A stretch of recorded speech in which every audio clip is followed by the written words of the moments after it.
Tidak bergerak ya. Oke, ini.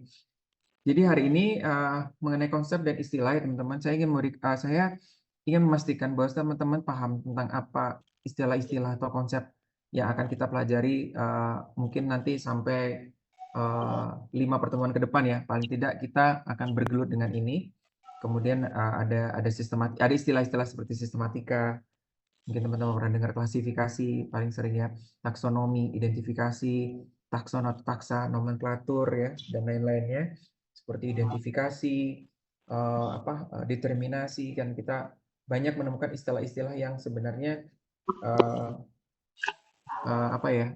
terkait satu sama lain dan sebenarnya mudah untuk dipahami, tetapi beberapa orang mungkin berpikir wah ini sesuatu yang pelik, ini sesuatu yang memusingkan seperti itu ya. Semoga setelah kuliah ini kita lebih mendapat pencerahan dan menjadi lebih kenal gitu, karena kalau kita nggak kenal kita nggak sayangnya.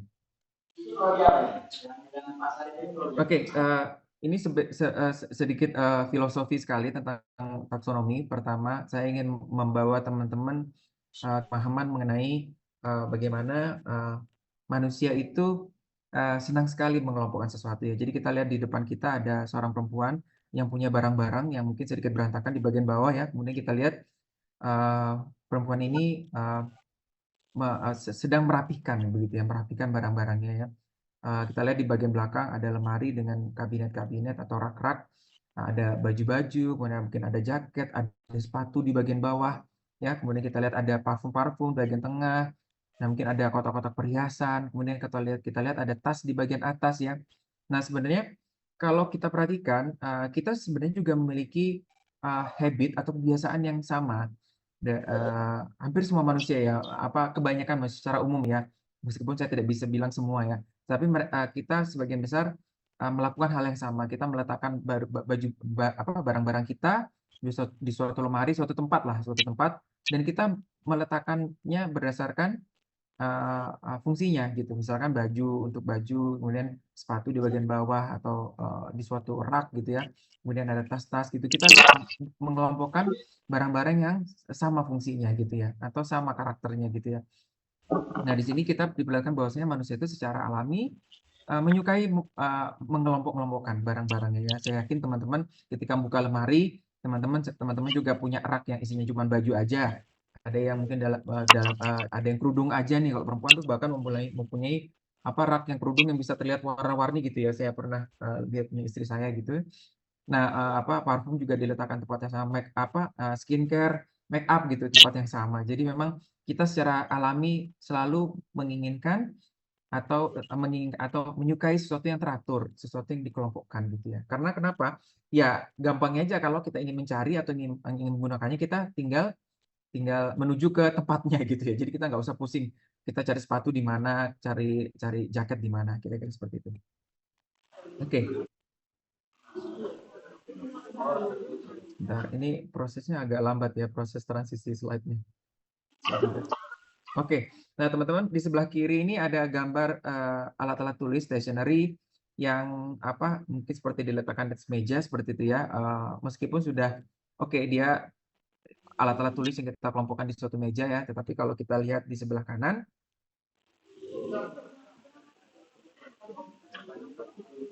saya nggak tahu, agak lambat proses ininya ya teman-teman. Mohon maaf, mungkin laptop saya. Oh ya, berapa tim? Oke, kalau kita lihat sebelah kanan teman-teman, tentunya kita akan lebih menyukai sebelah kanan ya. Hampir kebanyakan orang menyukai sebelah kanan karena yang di kanan terlihat lebih rapi Pak gitu ya. Ada yang bilang seperti itu, ada yang tersusun. Kemudian kalau kita perhatikan ada kotak-kotaknya, ada tempat-tempatnya ya. Ada tempat pensil, ada tempat klip. Nah, kemudian ada pensil warna-warni juga di suatu tempat, ada penghapus dan rautan, kemudian bahkan bukunya atau pensilnya dikelompokkan sesuai dengan warnanya ya. Jadi kalau kita bisa lihat di sini, manusia kemudian tidak hanya mengelompokkan berdasarkan fungsinya, tetapi juga karakter lain, misalkan warna, ya, warnanya dikelompokkan sama, atau bukunya warna pink dengan warna pink, hijau dengan hijau seperti itu. Jadi manusia semakin detail dalam menata benda-benda atau sesuatu yang mereka miliki atau mereka ketahui ya. Seperti itu. Nah, sama juga tidak hanya mengelompokkan teman-teman, manusia juga punya kecenderungan untuk memberi nama. Ya, kalau kita lihat segitiga, kita mungkin sering sekali melihat ini ya, komposisi dari makanan kita sehari-hari ya. Kalau kita lihat di situ mungkin ada kentang, ada nasi, gitu, tidak ada di sini, ada gandum, roti dan lain-lain ada di sebelah bawah dan kita beri nama apa dia? Kelompok karbohidrat ya. Nah, kemudian ada beberapa jenis daun-daunan hijau ya. Ini kita kelompokkan menjadi sayuran. Di sebelah sini menjadi buah-buahan. Jadi dan seterusnya sampai ke atas ya. Jadi memang selain kita suka melompokkan, kita juga suka memberi nama pada kelompok itu. Jadi kalau kita menyebutkan nama kelompoknya, misalkan saya sebut protein hewani, maka teman-teman sudah kebayang dalamnya ikan, ayam, daging seperti itu ya. Kalau saya bilang kita kurang karbohidrat ini, berarti teman-teman sudah kebayang, oh saya kurang makan nasi, saya kurang makan roti, saya kurang makan jagung, seperti itu. Kira-kira jadi tidak hanya habit manusia tidak hanya mengelompokkan, tapi juga memberi nama pada kelompok-kelompok itu. Ya. Nah ini juga kalau teman-teman nanti bekerja di teman-teman biokimia atau teman-teman yang bekerja dengan fitokimia, ya dengan kandungan senyawa-senyawa yang ada di dalam tumbuhan, maka senyawa-senyawa itu juga akan dikelompokkan dan diberi nama. Ya, ada kelompok alkaloid, ada flavonoid, ya, ada lignin, terpenoid dan lain-lainnya. Jadi memang tidak hanya sesuatu yang kita miliki, tetapi juga sesuatu yang kita ketahui, kemudian kita kelompokkan berdasarkan kedekatan mungkin ya, kedekatan strukturnya ya, atau mungkin karakter tertentu yang mirip satu sama lain sehingga oh ini termasuk kelompok alkaloid kayak gitu. Jadi memang manusia itu suka banget memberi nama ya. Masuk mungkin kita memberi nama apa ya? Mungkin anyway, nanti kita lanjutkan. Nah, kalau kita lihat di depan kita ada sekelompok makhluk hidup ya teman-teman. Sekelompok makhluk hidup beragam sekali ya. Ada yang bisa bergerak, ada yang tidak, ada yang berpindah tempat, ya, ada yang bisa berfotosintesis, ada yang heterotrof, ada yang autotrof ya. Nah, kemudian gambar tadi kita coba bagi ya, kita coba bagi dan menjadi kelompok hewan dan kelompok tumbuhan. Nah, di sini saya juga memberikan bagaimana secara sederhananya gitu ya, bagaimana kita mempunyai kemampuan dasar untuk melihat atau mengelompokkan yang ini masuk kelompok mana dan yang ini masuk kelompok yang mana ya. Jadi tentunya saya yakin teman-teman ketika SD pun sudah tahu bisa membedakan mana yang hewan, mana yang tumbuhan ya. Dan dengan karakter-karakter yang mungkin bisa dibaca sendiri ya. Dan karakter-karakter apa sebenarnya juga ada karakter yang menyatukan kelompok hewan dan kelompok tumbuhan ya. Meskipun banyak juga karakter yang memisahkan sehingga mereka terdiri dari dua kelompok yang mempunyai karakter masing-masing gitu. Oke, kita masuk ke istilah ya teman-teman ya. Jadi kalau kita berbicara mengenai sistematika, saya kalau mau bilang sistematika itu adalah kotak besar dari seluruh istilah atau konsep-konsep yang akan kita pelajari gitu ya. Jadi di dalam sistematika itu ada klasifikasi dan hubungan evolusi. Ini sangat luas sekali ya teman-teman. Jadi kita tidak hanya berbicara mengenai kelompok makhluk hidup, tetapi juga bagaimana hubungan antar kelompok tersebut. Nah, istilah taksonomi ada di dalamnya. Nah, taksonomi ini kalau mau saya bilang mungkin terdiri dari tiga kegiatan utama, yaitu identifikasi, ya, kemudian atau mengenali spesies, kemudian mengklasifikasi, mengelompokkan, dan penamaan. Nah, taksonomi ini sebenarnya luas sekali teman-teman, cukup luas. Nah, tapi dengan berkembangnya ilmu atau tren yang sekarang, kemudian taksonomi ini artinya sedikit menyempit sebenarnya sekarang. Jadi ketika orang mempelajari menyebut taksonomi, orang berpikir tentang penamaan. Hanya penamaan saja, padahal sebenarnya taksonomi luas. Tapi itu tidak jadi masalah karena kita agar teman-teman tahu ya, ketika ada orang berbicara taksonomi kan tentang hanya penamaan, yaitu itu memang taksonomi dari arti sempit. Kemudian ada taksonomi dari segi luas, itu sudah mencakup identifikasi dan klasifikasi juga ya gitu. Nanti kita akan pelajari penamaan itu. Nah, identifikasi ada di dalam taksonomi ya teman-teman, adalah penentuan identitas suatu taksa atau penempatan suatu taksa atau takson ke dalam taksa yang sudah ada.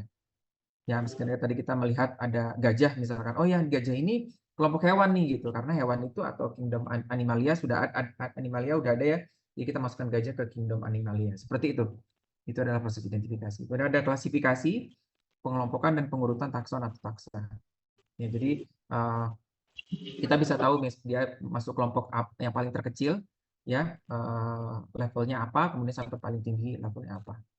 Nah, ada dua istilah ya teman-teman, ada takson atau taksa. Jadi jangan bingung ketika kita nanti saya berbicara apa taksa, takson tadi mungkin beberapa kali teman-teman sudah dengar juga ya. Nah, taksa atau takson itu adalah kelompok taksonomi yang diberikan nama sesuai dengan nomenklatur. Ya, jadi tidak hanya spesies ya teman-teman. Jadi taksa itu bisa juga semua grup yang ada di baik itu di bawah spesies maupun di atas spesies. Ya, jadi genus, ada subgenus, ada family, mungkin ada ordo, itu juga merupakan taksa. Nah, apa Pak bedanya takson dengan taksa? Sebenarnya itu cuma meter istilah dalam bahasa Inggris ya. Kalau takson itu single, artinya kita berbicara mengenai satu grup atau satu kelompok atau satu individu. Kalau taksa kita berbicara plural atau banyak ya. Jadi taksa itu adalah takson-takson istilahnya gitu kalau di Indonesia. Ya, kalau takson sendiri. Jadi kalau saya seperti saya orang ketika bertanya, Pak Prima mempelajari taksa apa atau mempelajari takson apa, ketika saya mempelajari famili Ericaceae dan Sapotacea. Ada dua takson di situ. Maka saya sebenarnya mempelajari dua taksa ya. Karena lebih dari satu. Hanya seperti itu. Tapi kalau di Indonesia orang jarang mengucapkan istilah takson. Biasanya orang mengucapkan taksa. Taksanya apa? Gitu.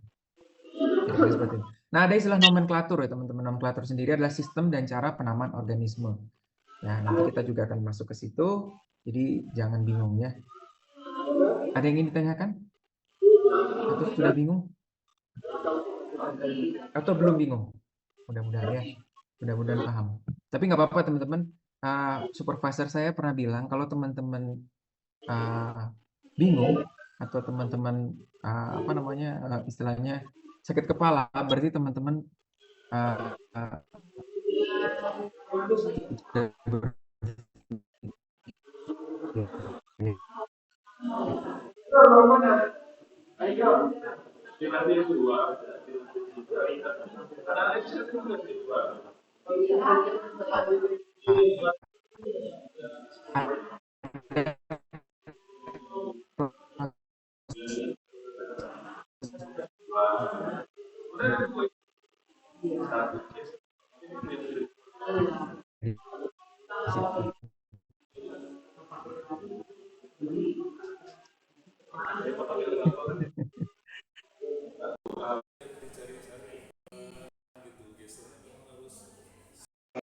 Recording in progress. Atau sama sebenarnya? Atau tidak berbeda? Beda nggak determinasi sama identifikasi? Gitu aja deh.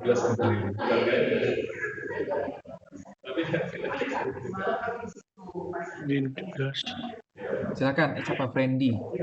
Silakan Friendly. Kalau identifikasi pengenalan, determinasi pencerminan ataupun Oke. Coba, makasih Pak. Oke. Apa tadi identifikasi? Saya tadi dengar determinasi pencerminan. Anyway. Ya, terima kasih Friendly. Ya, memang kedua istilah ini cukup dekat ya teman-teman. Jadi beberapa orang juga mungkin akan sedikit bingung dengan dua istilah ini. Tapi oke, anyway, kalau kita lihat foto di bawah ini ya, saya yakin teman-teman tahu ya gitu apa tumbuhan ini. Nah, kalau saya bilang foto ini adalah tumbuhan, kira-kira benar nggak? Saya bilang foto ini adalah tumbuhan, jenis tumbuhan. Benar. Kalau saya bilang ini adalah bunga merah, benar nggak? Benar, Pak. Oke, kalau kembang sepatu, benar nggak? Benar. Oke, kalau dikotil, benar juga ya. Benar, Kak. Atau teman-teman ada yang nggak tahu nih, ini dikotil atau monokotil nih kira-kira. Atau jangan-jangan nih bukan tumbuhan berbunga atau tumbuhan berbiji. Oke, benar ya. Kalau saya bilang Malvaceae teman-teman, saya menyebutkan family atau suku. Benar nggak?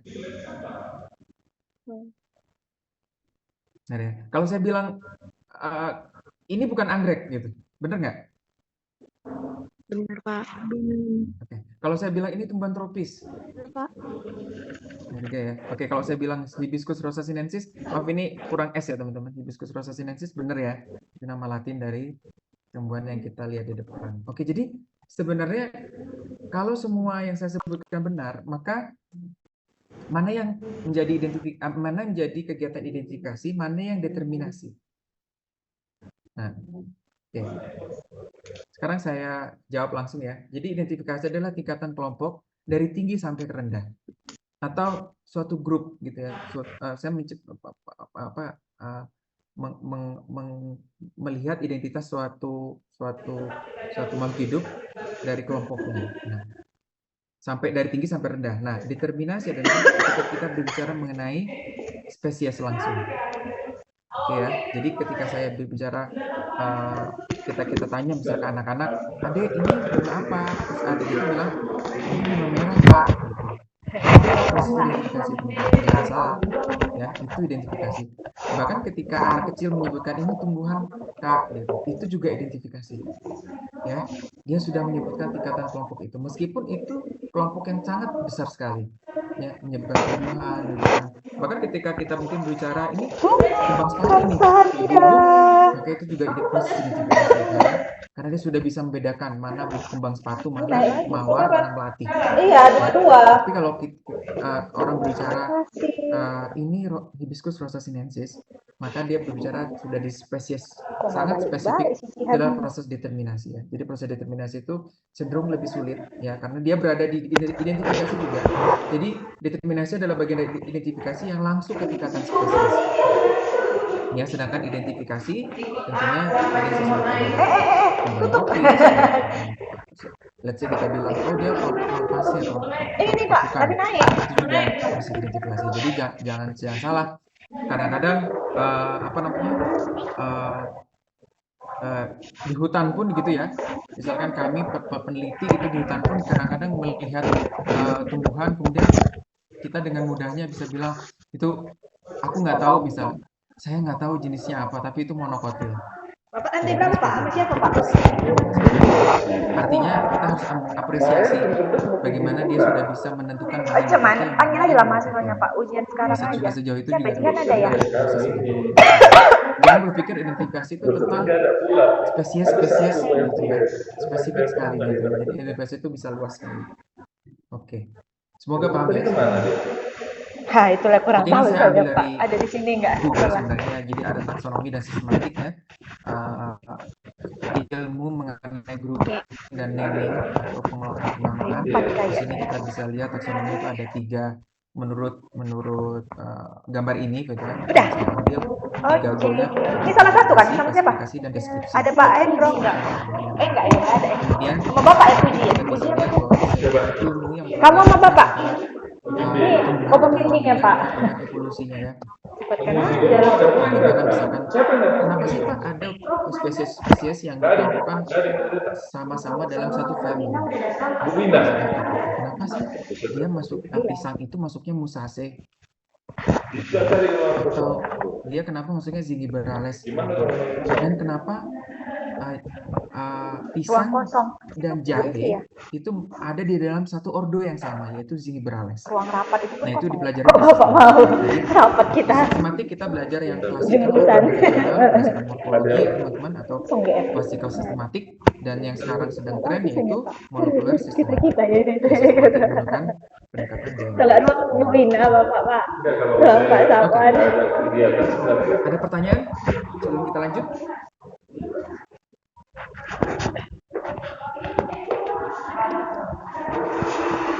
Lanjut Ke aja ya. bawah ya. Turunnya dulu. Sebentar.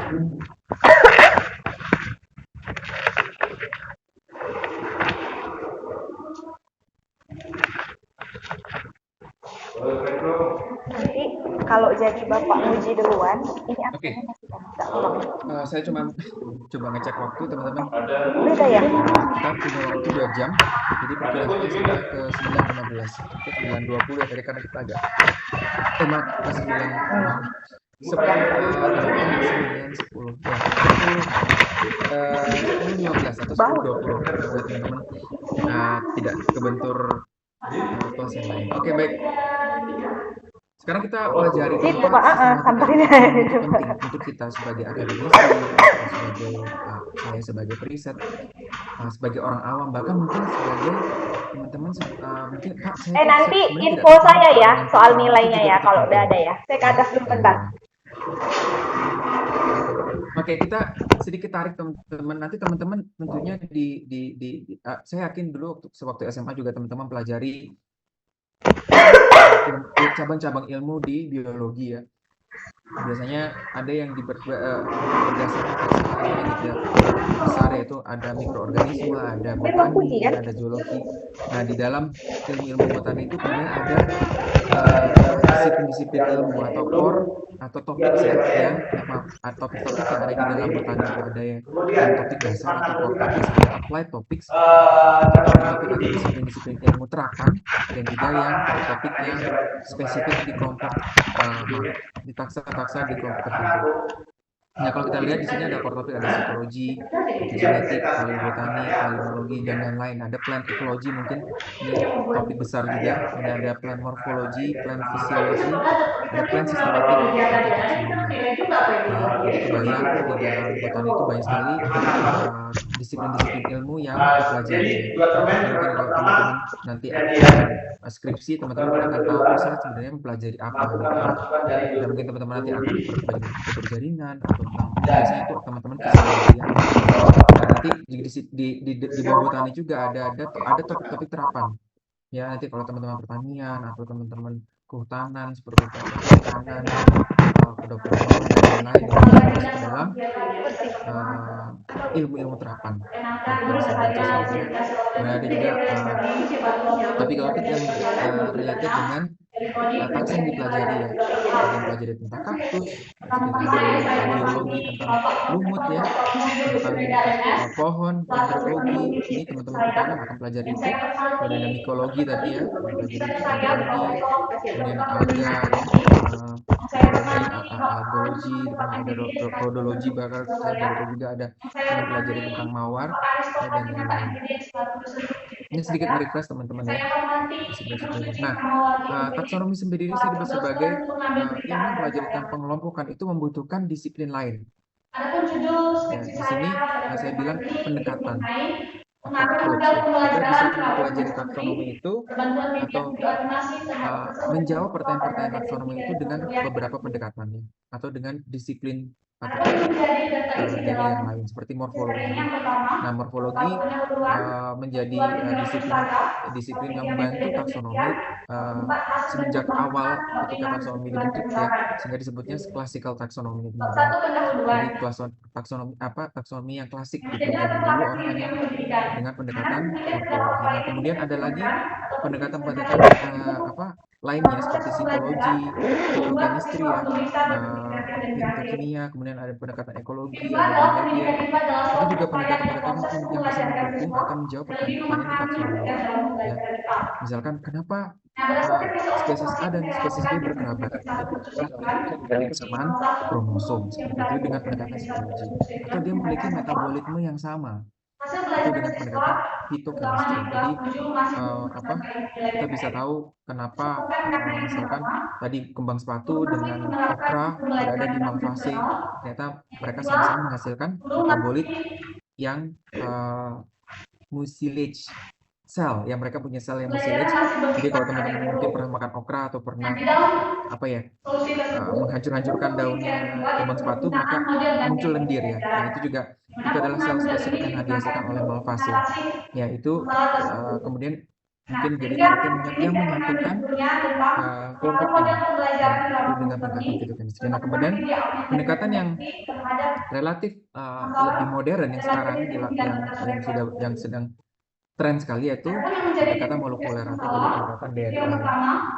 Jadi bukan berarti kita hanya melakukan molekuler sendiri, morfologi sendiri, kemudian disiplin-disiplin lain sendiri, tetapi kita bisa menggabungkan banyak pendekatan untuk memperoleh kesimpulan yang lebih kuat.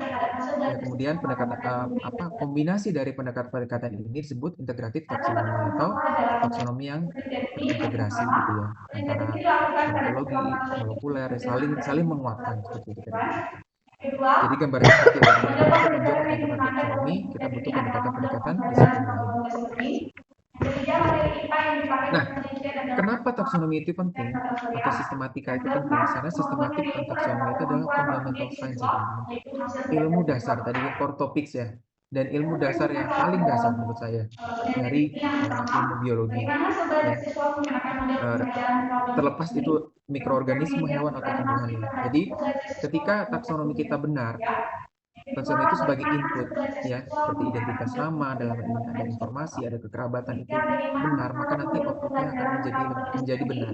Ya, bayangkan teman-teman kalau fondasi rumah kita kuat, maka dinding dan atapnya juga akan berdiri dengan kokoh. Gitu ya. Tapi kalau fondasinya lemah, kena gempa dikit udah hancur ya. Nah, outputnya seperti apa? Ada hasil, ada rekomendasi, aplikasi gitu. Dan kebanyakan teman-teman kita sudah mempelajari tumbuhan obat misalkan sudah sampai menjadi suatu pil obat nih Pak. Itu mulai dari tumbuhan sekarang sudah dipil dan dijual belikan. Tapi ternyata sekali apa yang kita pelajari dari awal, tahapan-tahapannya sampai menjadi obat misalkan, itu menjadi sia-sia gitu ya, menjadi mubazir karena kita salah mengidentifikasi. Kira-kira seperti itu. Nah, ini ada poster teman-teman yang di atas.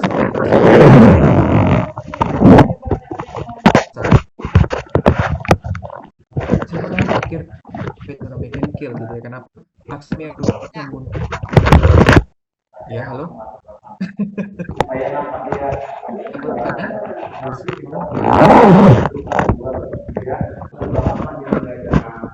Baik teman-teman, ini ada gambaran atau berita di The Guardian, judulnya Eating Worm Wild Mushroom Can Destroy Liver, share researcher. Jadi di sini diberikan gambaran bahwasanya ketika kita makan jamur yang salah atau jamur yang mengandung racun, maka itu akan mengakibatkan kematian ya, atau dalam ini menghancurkan organ liver kita atau organ hati kita. Nah, jadi di sini diperlihatkan bagaimana dua jamur di kiri dan kanan itu tumbuh di substrat yang sama atau di media yang sama, kayu mati ya. Namun yang sebelah kiri edible, yang sebelah kanan beracun ya. Nah, tapi di sini artinya bagaimana taksonomi itu ketika kita mengambil atau memakan jamur yang salah, maka bisa mendapatkan kematian. Kira-kira seperti itu. Jadi kita harus pintar mengidentifikasi. Itu adalah ilmu dasar sekali ya di taksonomi. Banyak untungnya itu. Oke, sekarang saya mungkin sedikit, ini juga masih berhubungan dengan bad taxonomy can kill ya teman-teman. Bayangkan teman-teman ada di suatu di suatu kebun gitu, kebun bunga yang nah di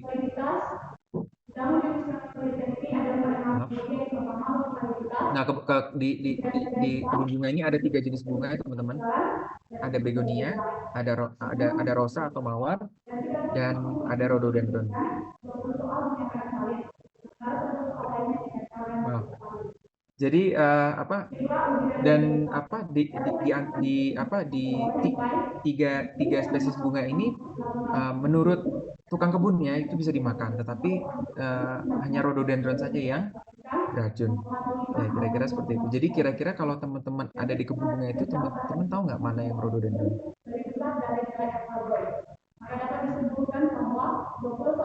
Tidak, Pak. Yang kiri, tengah, atau yang kanan? Ada yang mau nebak nggak?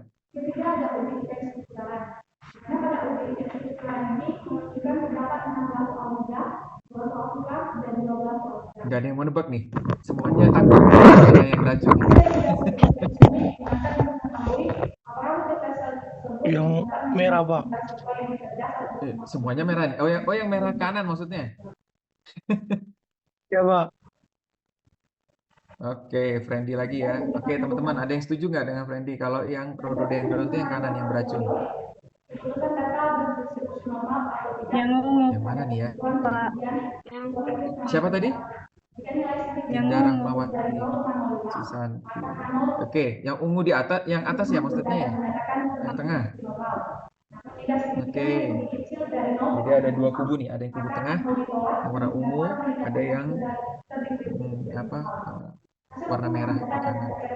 Oke, jadi teman-teman, saya jawab aja ya. Jadi yang rhododendron itu adalah yang di tengah, yang tadi yang ungu di atas ini ya. Jadi benar. Terima kasih tadi yang mungkin sudah menjawab dan mencoba menjawab, nggak masalah karena memang saya sengaja mencari gambar 3 spesies ini atau 3 kelompok spesies ini dari yang bisa mirip satu sama lain ya. Jadi yang sebelah kiri itu adalah mawar, yang atas atau tengah ini adalah rhododendron dan begonia yang di bawah. Jadi teman-teman kalau mawar secara umum mawar itu tidak beracun ya teman-teman. Memang dia bisa artinya ketika kita makan tidak beracun gitu ya. Bukan berarti langsung dimakan ya, tapi artinya dia bisa dimakan dan tidak menyebabkan keracunan. Sama juga begonia sebelah kanan ini sebenarnya sudah hybrid ya teman-teman. Begonia sebenarnya bunganya tidak seperti itu, tetapi sudah dihybrid sehingga punya banyak kelopak dan indah seperti mawar. Nah, tapi kita bisa lihat bagaimana begonia itu daunnya asimetris, jadi kita bisa melihat karakter yang lain juga, ya, mengenali karakternya. Sedangkan rhododendron biasanya daunnya ditutupi oleh trikom, baik itu bentuknya rambut ataupun scale atau sisik. Kira-kira seperti itu. Jadi itulah pentingnya kenapa identifikasi itu menjadi penting bahkan untuk kehidupan teman-teman. Nah ini kalau mungkin teman-teman ada yang nantinya akan meneliti mengenai tumbuhan obat misalkan. Nah di sini ada artikel ya berjudul Plant Taxonomy for Preclinical and Clinical Medicinal Plant Researcher. Jadi di sini bagaimana artikel ini menunjukkan kesalahan-kesalahan di aspek taksonomi dari penelitian-penelitian tanaman obat, tumbuhan obatnya. Jadi banyak sekali kesalahan, misalkan dalam penulisan nama ilmiah, dalam penulisan mungkin dia menyebutkan nama yang tidak valid atau sinonim seperti itu ya. Jadi kalau kita ambil contoh seperti Acalipa wilkesiana ini, sebenarnya nama validnya adalah sekarang Acalipa amentasea. Ya, dan di sini kita bisa lihat Acalipa wilkesiana tidak memiliki author. Nanti kita akan pelajari ya. Ini ada author Rox di ini ya. Nah, ini jadi problemnya masalahnya adalah sinonim. Jadi Acalipa wilkesiana itu adalah sinonim dari Acalipa amentasea. Jadi kita harus menyebutkan nama yang valid yang sekarang ya. Dan di sini tidak ada author yang disitasi, yaitu yang di bagian belakang ini ya. Ini penting. Nanti kita pelajari kenapa author itu penting. Kira-kira benar. Dan itu masih banyak sekali permasalahannya. Kita bisa baca sendiri artikel ini. Nah, kemudian juga ada bagaimana taksonomi itu mereveal atau mengungkap kebenaran dari obat-obatan herbal yang ada di Iran misalkan ya. Jadi hasilnya itu adalah setelah dievaluasi, diidentifikasi secara baik molekuler maupun morfologi, 70 spesies ya yang termasuk dalam 21 family yang digunakan dalam pasar obat di Iran itu ternyata ada yang otentik, ada yang benar ya teman-teman, ada yang adulterated atau dia digantikan dengan yang serupa. Bahkan ada yang substitute ya, atau substitute itu seperti digantikan tapi bukan spesies yang dimaksud gitu. Kalau adulterated itu masih mirip satu sama lain. Nah, kira-kira seperti itu. Jadi banyak sekali kita harus berhati-hati ya, khususnya sesuatu yang kita konsumsi atau kita jadikan obat untuk manusia gitu. Jadi karena bisa jadi apa yang kalau kita tidak pandai-pandai ya, kecuali kita mengumpulkan sendiri ya dan kita mengidentifikasi sendiri. Tapi kalau kita misalkan ini Pak sudah dalam bentuk bubuk seperti itu ya, kita diberikan obat ini, kita harus benar curiga apakah ini tumbuhan yang dimaksud gitu ya. Jadi bisa jadi ternyata dari di negara Iran dilakukan pengecekan istilahnya seperti itu, banyak sekali spesimen yang tidak autentik ya, tidak benar. Nah ini contoh juga di depan kita ini ada herba Actea racemosa atau bahasa apa ya? mungkin kalau di negara barat sebutnya black cohosh gitu ya, nama apa istilahnya, nama lokalnya lah. Nah ini sebenarnya tumbuhan obat yang dikenal sebagai tumbuhan untuk mentreatment hormonal perempuan ya, wanita. Jadi memang sangat sangat membantu hati dan produknya sudah luar biasa sekali ya teman-teman, sudah dikemas dengan begitu bagusnya ya. Nah, ini didistribusikan di Eropa dan di Amerika sana ya teman. Mungkin juga ada juga beberapa yang sudah sampai di Indonesia juga ya. Nah dari sekian produk ini ternyata setelah kita selidiki dengan pendekatan molekuler, 7 dari 26 produk itu tidak mengandung spesies yang dimaksud. Nah, bayangkan ya. Jadi apa yang sebenarnya ada di dalam situ ya? Bilangnya padahal di sini semua disebut black cohosh itu ya. Tetapi ternyata 7 dari 26 produk itu ya, itu hampir sepertiganya itu bahkan tidak mengandung spesies yang dimaksud gitu ya. Jadi apa nih dalamnya? Apa yang selama ini kita konsumsi gitu ya? Kita juga harus mempertanyakan. Bahkan ini levelnya sudah dengan quality control di Eropa dan Amerika saja juga banyak apa ya, misalnya ini ya, kesalahan gitu ya, mungkin ada kesalahan identifikasi ketika awal perusahaan itu memproduksi gitu ya.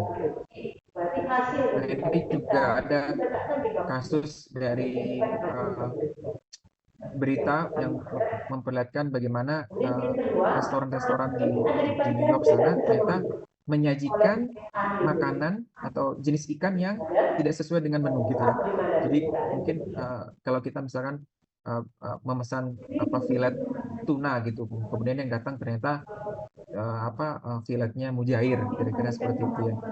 Jadi banyak sekali kesalahan, banyak sekali mungkin dalam tanda kutip penipuan lah gitu ya, atau mungkin kesalahan dari si restoran tersebut karena tidak mampu mengidentifikasi jenis ikannya gitu ya. Jadi mungkin yang dijanjikan ikan yang mahal ternyata yang muncul mungkin ikan yang mirip dengan ikan yang mahal gitu ya, dengan dijual dengan mahal.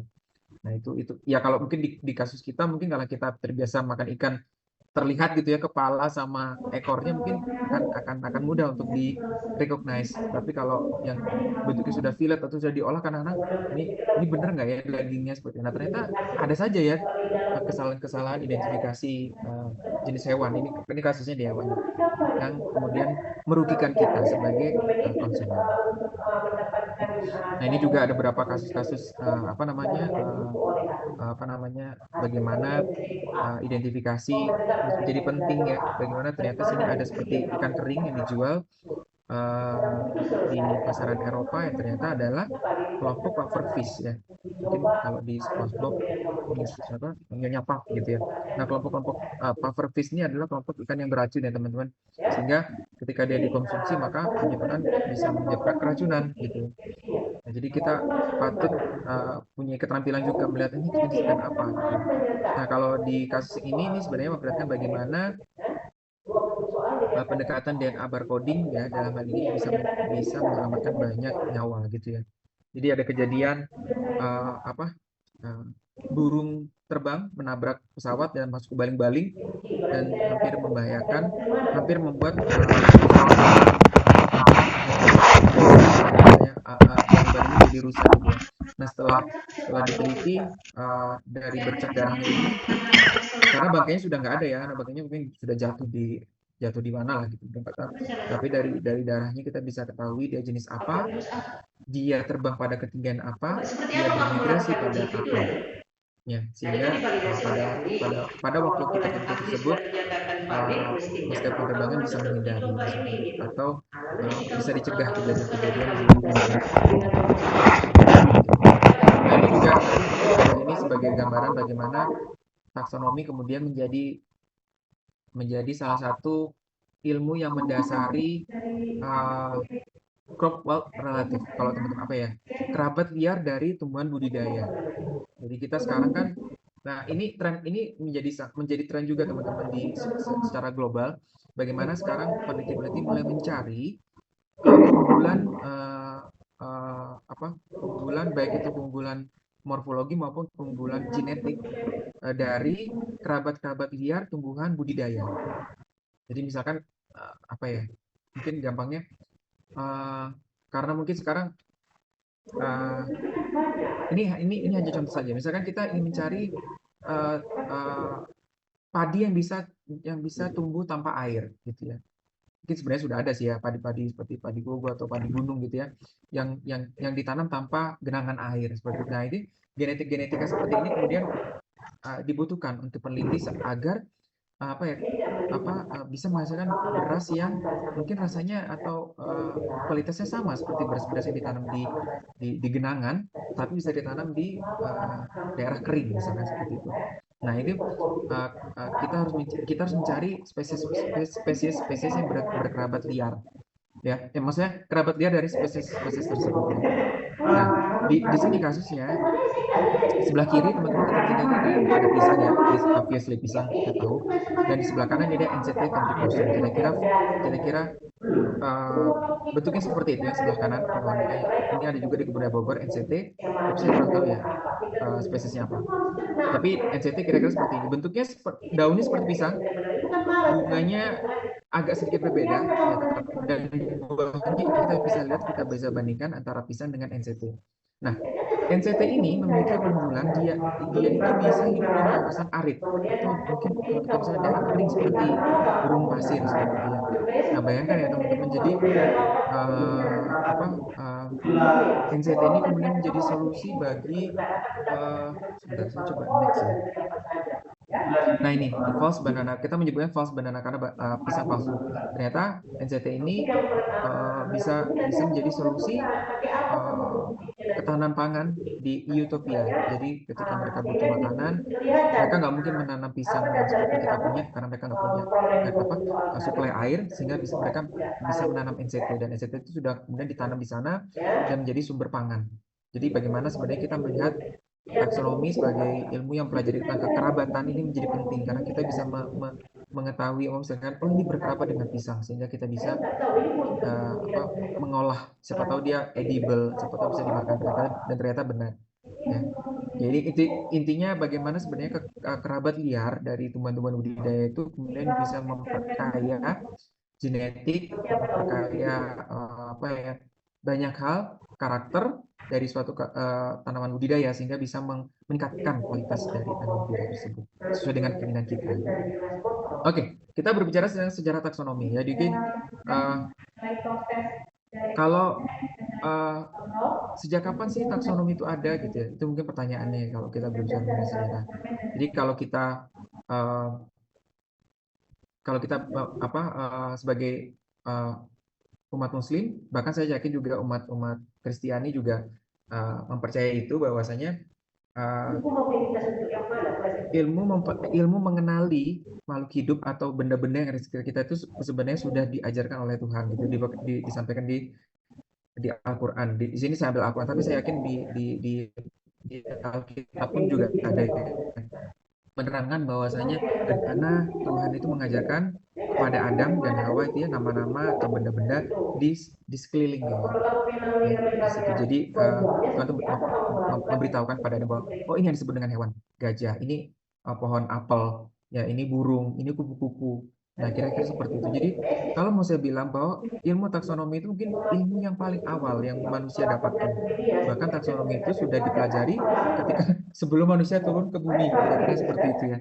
Jadi sangat luar biasa. Kita wajib berbangga karena ilmu biologi, ilmu yang mempelajari taksonomi di memasukkan data, kemudian keluar hasilnya ini lagi. Kan ini kita jelasin apakah eksperimen, apakah kontrol. Jadi masukin itu tadi tambahin kelasnya. Anyway, dari botani prasejarah bahwasanya botani ya sebagai cikal bakal taksonomi juga itu berkembang seiring peradaban manusia, kira-kira itu. Sejak manusia ada, kemudian tumbuhan-tumbuhan itu digolongkan jadi tumbuhan yang bisa dimakan, ya, kemudian tumbuhan yang beracun atau berpotensi obat, kira-kira. Dan peninggalan pengetahuan mengenai taksonomi atau pengenalan tumbuhan itu sudah muncul di relief-relief gitu ya, kira-kira di relief, ada di reliefnya piramida, kemudian ada di dokumen-dokumen papirus gitu ya, kertas-kertas yang dibikin dengan bahan tumbuhan, lukisan-lukisan lah intinya seperti itu ya. Nah, jadi dahulunya botani itu disebut dengan herbalism karena erat sekali hubungannya dengan tumbuhan obat ya. Kemudian di berbagai peradaban mulai di penamaan tumbuhan itu sudah ada gitu ya. Jadi ada penamaan dengan bentuk gambaran gitu ya. Ada seperti di catatan-catatan di piramida atau di relief-relief seperti itu, ada lotus, ada papyrus, banyak sekali jenis-jenis tumbuhan. Nah, ini mungkin salah satu yang agak yang relatif agak baru, yaitu yang mengidentifikasi 63 spesies tumbuhan di era Jawa kuno pada relief Candi Borobudur. Ini sudah ada bukunya ya. Dulu tuh kerjasama LIPI dengan Kemendikbud ya untuk bagaimana manusia bagaimana manusia menggambarkan dalam bentuk relief tumbuhan itu secara spesifik sehingga sampai bisa diidentifikasi gitu ya. Jadi mana yang sukun, mana yang pisang, mungkin mana yang talas gitu, sangat spesifik.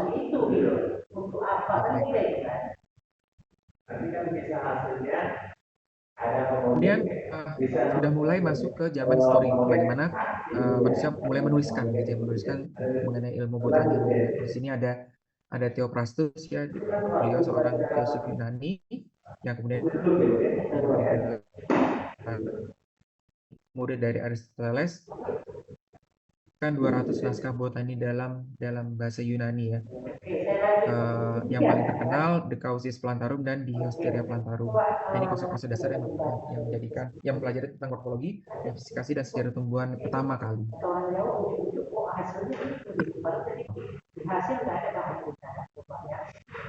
Nah, kemudian disusul oleh Pedanius Dioscorides, di mana Pedanius ini melengkapi karya-karyanya, beliau botanis Yunani juga, ya, pada abad ke-1 mendeskripsikan 600 jenis tumbuhan herbal yang dilengkapi dengan ilustrasi. Jadi, bayangkan nih teman-teman yang sebelah kanan ini mungkin ilustrasi pertama kali dari botani. Jadi, hanya melihat ini ya, istilahnya juga digambarkan, sehingga mungkin salah satu revolusi dari ilmu botani juga, artinya orang bisa mempelajari tidak hanya dengan membaca tapi juga melihat langsung tumbuhannya seperti apa dengan cara digambarkan. Nah, kemudian setelah itu setelah abad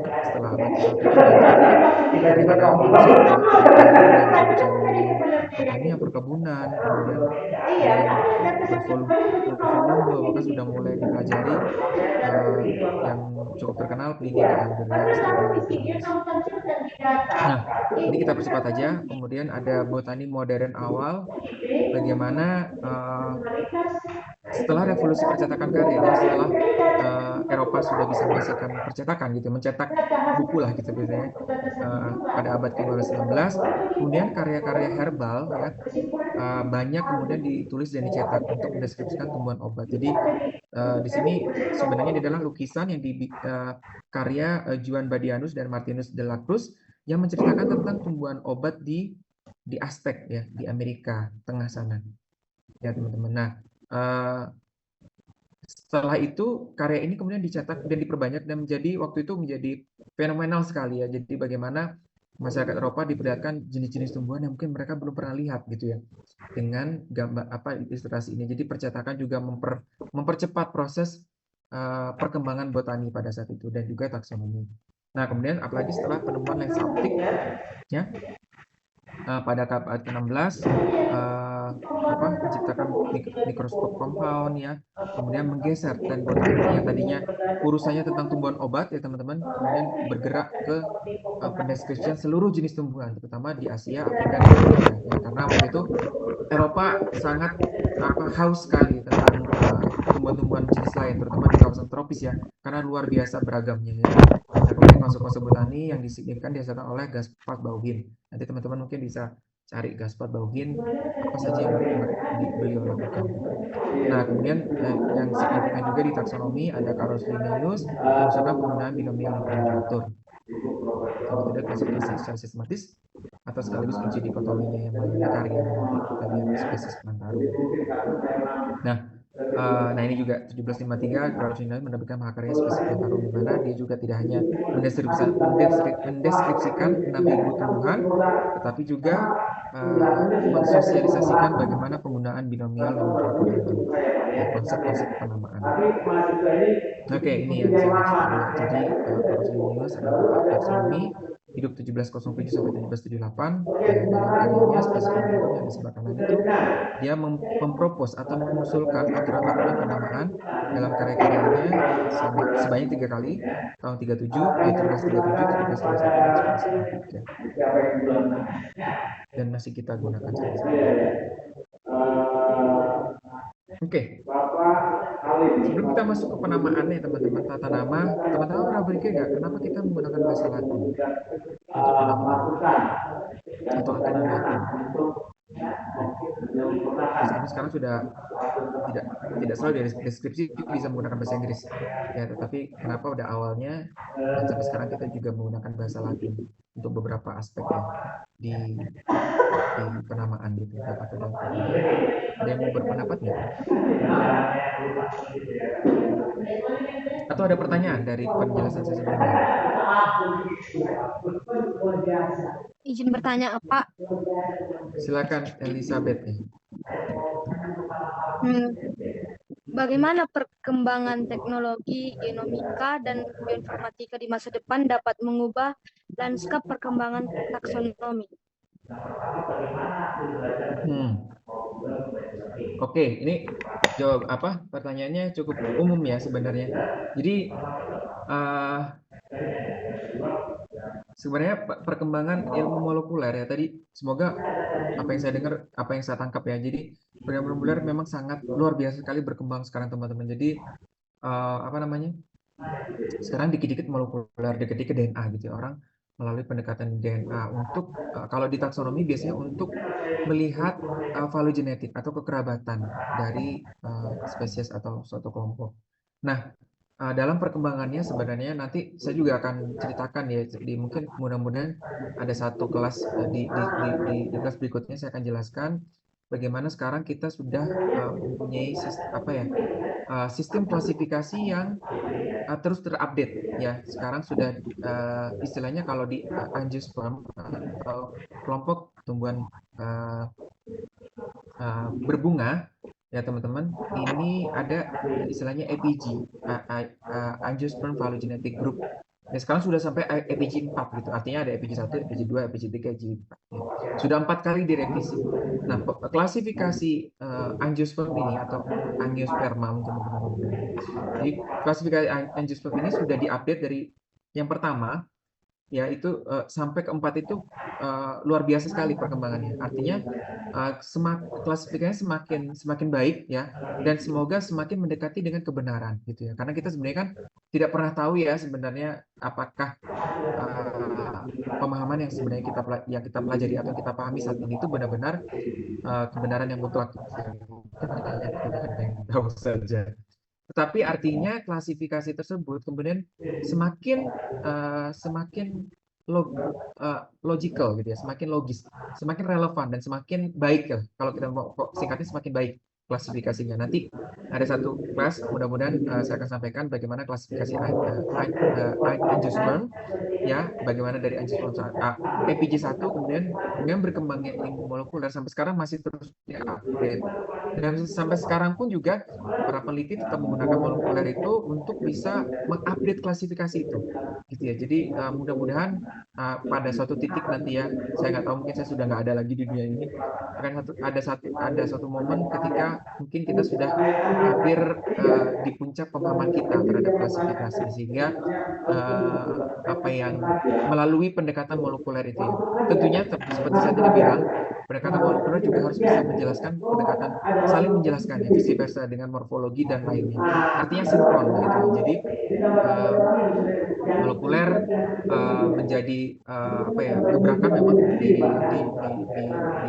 taksonomi dan sistematika, dan banyak sangat membantu sekali dalam memahami bagaimana klasifikasi dan evolusi. Kira-kira seperti itu. Nanti kita akan sampai ke sana ya, Elizabeth. Kira-kira. Semoga menjawab pertanyaannya ya. Baik, ada yang ingin menjawab nggak pertanyaan di depan ini? Saya, Pak. Ya, silakan Nur. Saya bisa lihat namanya tuh muncul di situ sih. Iya. Ya, silakan. Perkenalkan, nama saya Anelia. Menurut saya, kenapa kita harus menggunakan bahasa Latin? Itu adalah karena sistem penamaan pada setiap daerah itu berbeda. Agar tidak terjadi kesalahpahaman dalam penamaan klasifikasi. Karena yang kita tahu penggunaan nama dalam setiap daerah atau suatu negara itu kan berbeda. Contohnya di dalam Indonesia, dia kita katakan namanya kucing. Sementara kalau di Inggris dia namanya cat. Tapi dia di dalam Ah, bahasa oke. Latin, dia namanya Feliscatus. Makanya dia menggunakan bahasa Latin supaya tidak ada kesalahan. Karena bahasa Latin ini tidak gampang berubah-ubah namanya. Seperti itu, Pak. Oke. Baik, terima kasih. Seperti Anelia ya. Ya, maaf tadi. Ya, terima kasih jawabannya. Wow, lengkap sekali ya. Cukup jelas ya teman-teman. Artinya bisa saya terima. Memang nanti kita akan sampai ke situ ya.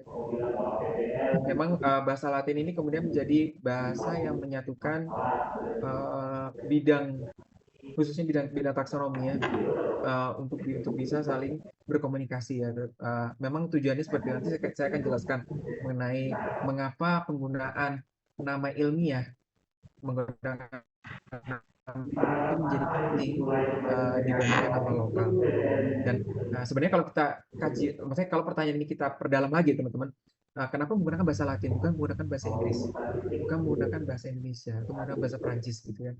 Jadi mungkin ini sedikit ini juga sih sebagai apa konspirasi juga sih, sebenarnya ada beberapa hal-hal yang seperti itu. Tapi tadi sudah dijawab sebenarnya sekilas oleh salah satu teman kalian juga mengenai bagaimana bahasa Latin itu tidak berubah-ubah. Ya, jadi sebenarnya kenapa apa ya bahasa Latin kemudian dipilih oleh para akademisi untuk menuliskan nama ilmiah gitu ya, nama ilmiah atau scientific name itu karena bahasa Latin adalah bahasa yang sudah mati. Ya, artinya di sini bahasa Latin itu sudah apa sih artinya bahasa mati? Bahasa mati itu bahasa yang tidak lagi digunakan dalam kehidupan sehari-hari. Jadi sebenarnya dalam kehidupan sehari-hari itu tidak ada lagi sekelompok masyarakat yang menggunakan bahasa Latin. Ya, jadi tidak ada lagi orang percakapan sehari-hari pakai bahasa Latin. Ya, bahasa Latin itu hanya bahasa tulisan dan sudah mati, sudah ditinggalkan. Nah, kenapa bahasa terima atau kemudian itu karena saya sudah mati maka interpretasi dari orang di masa lalu itu sama dengan yang diinterpretasikan orang di masa kini. Ya, kalau bahasa Indonesia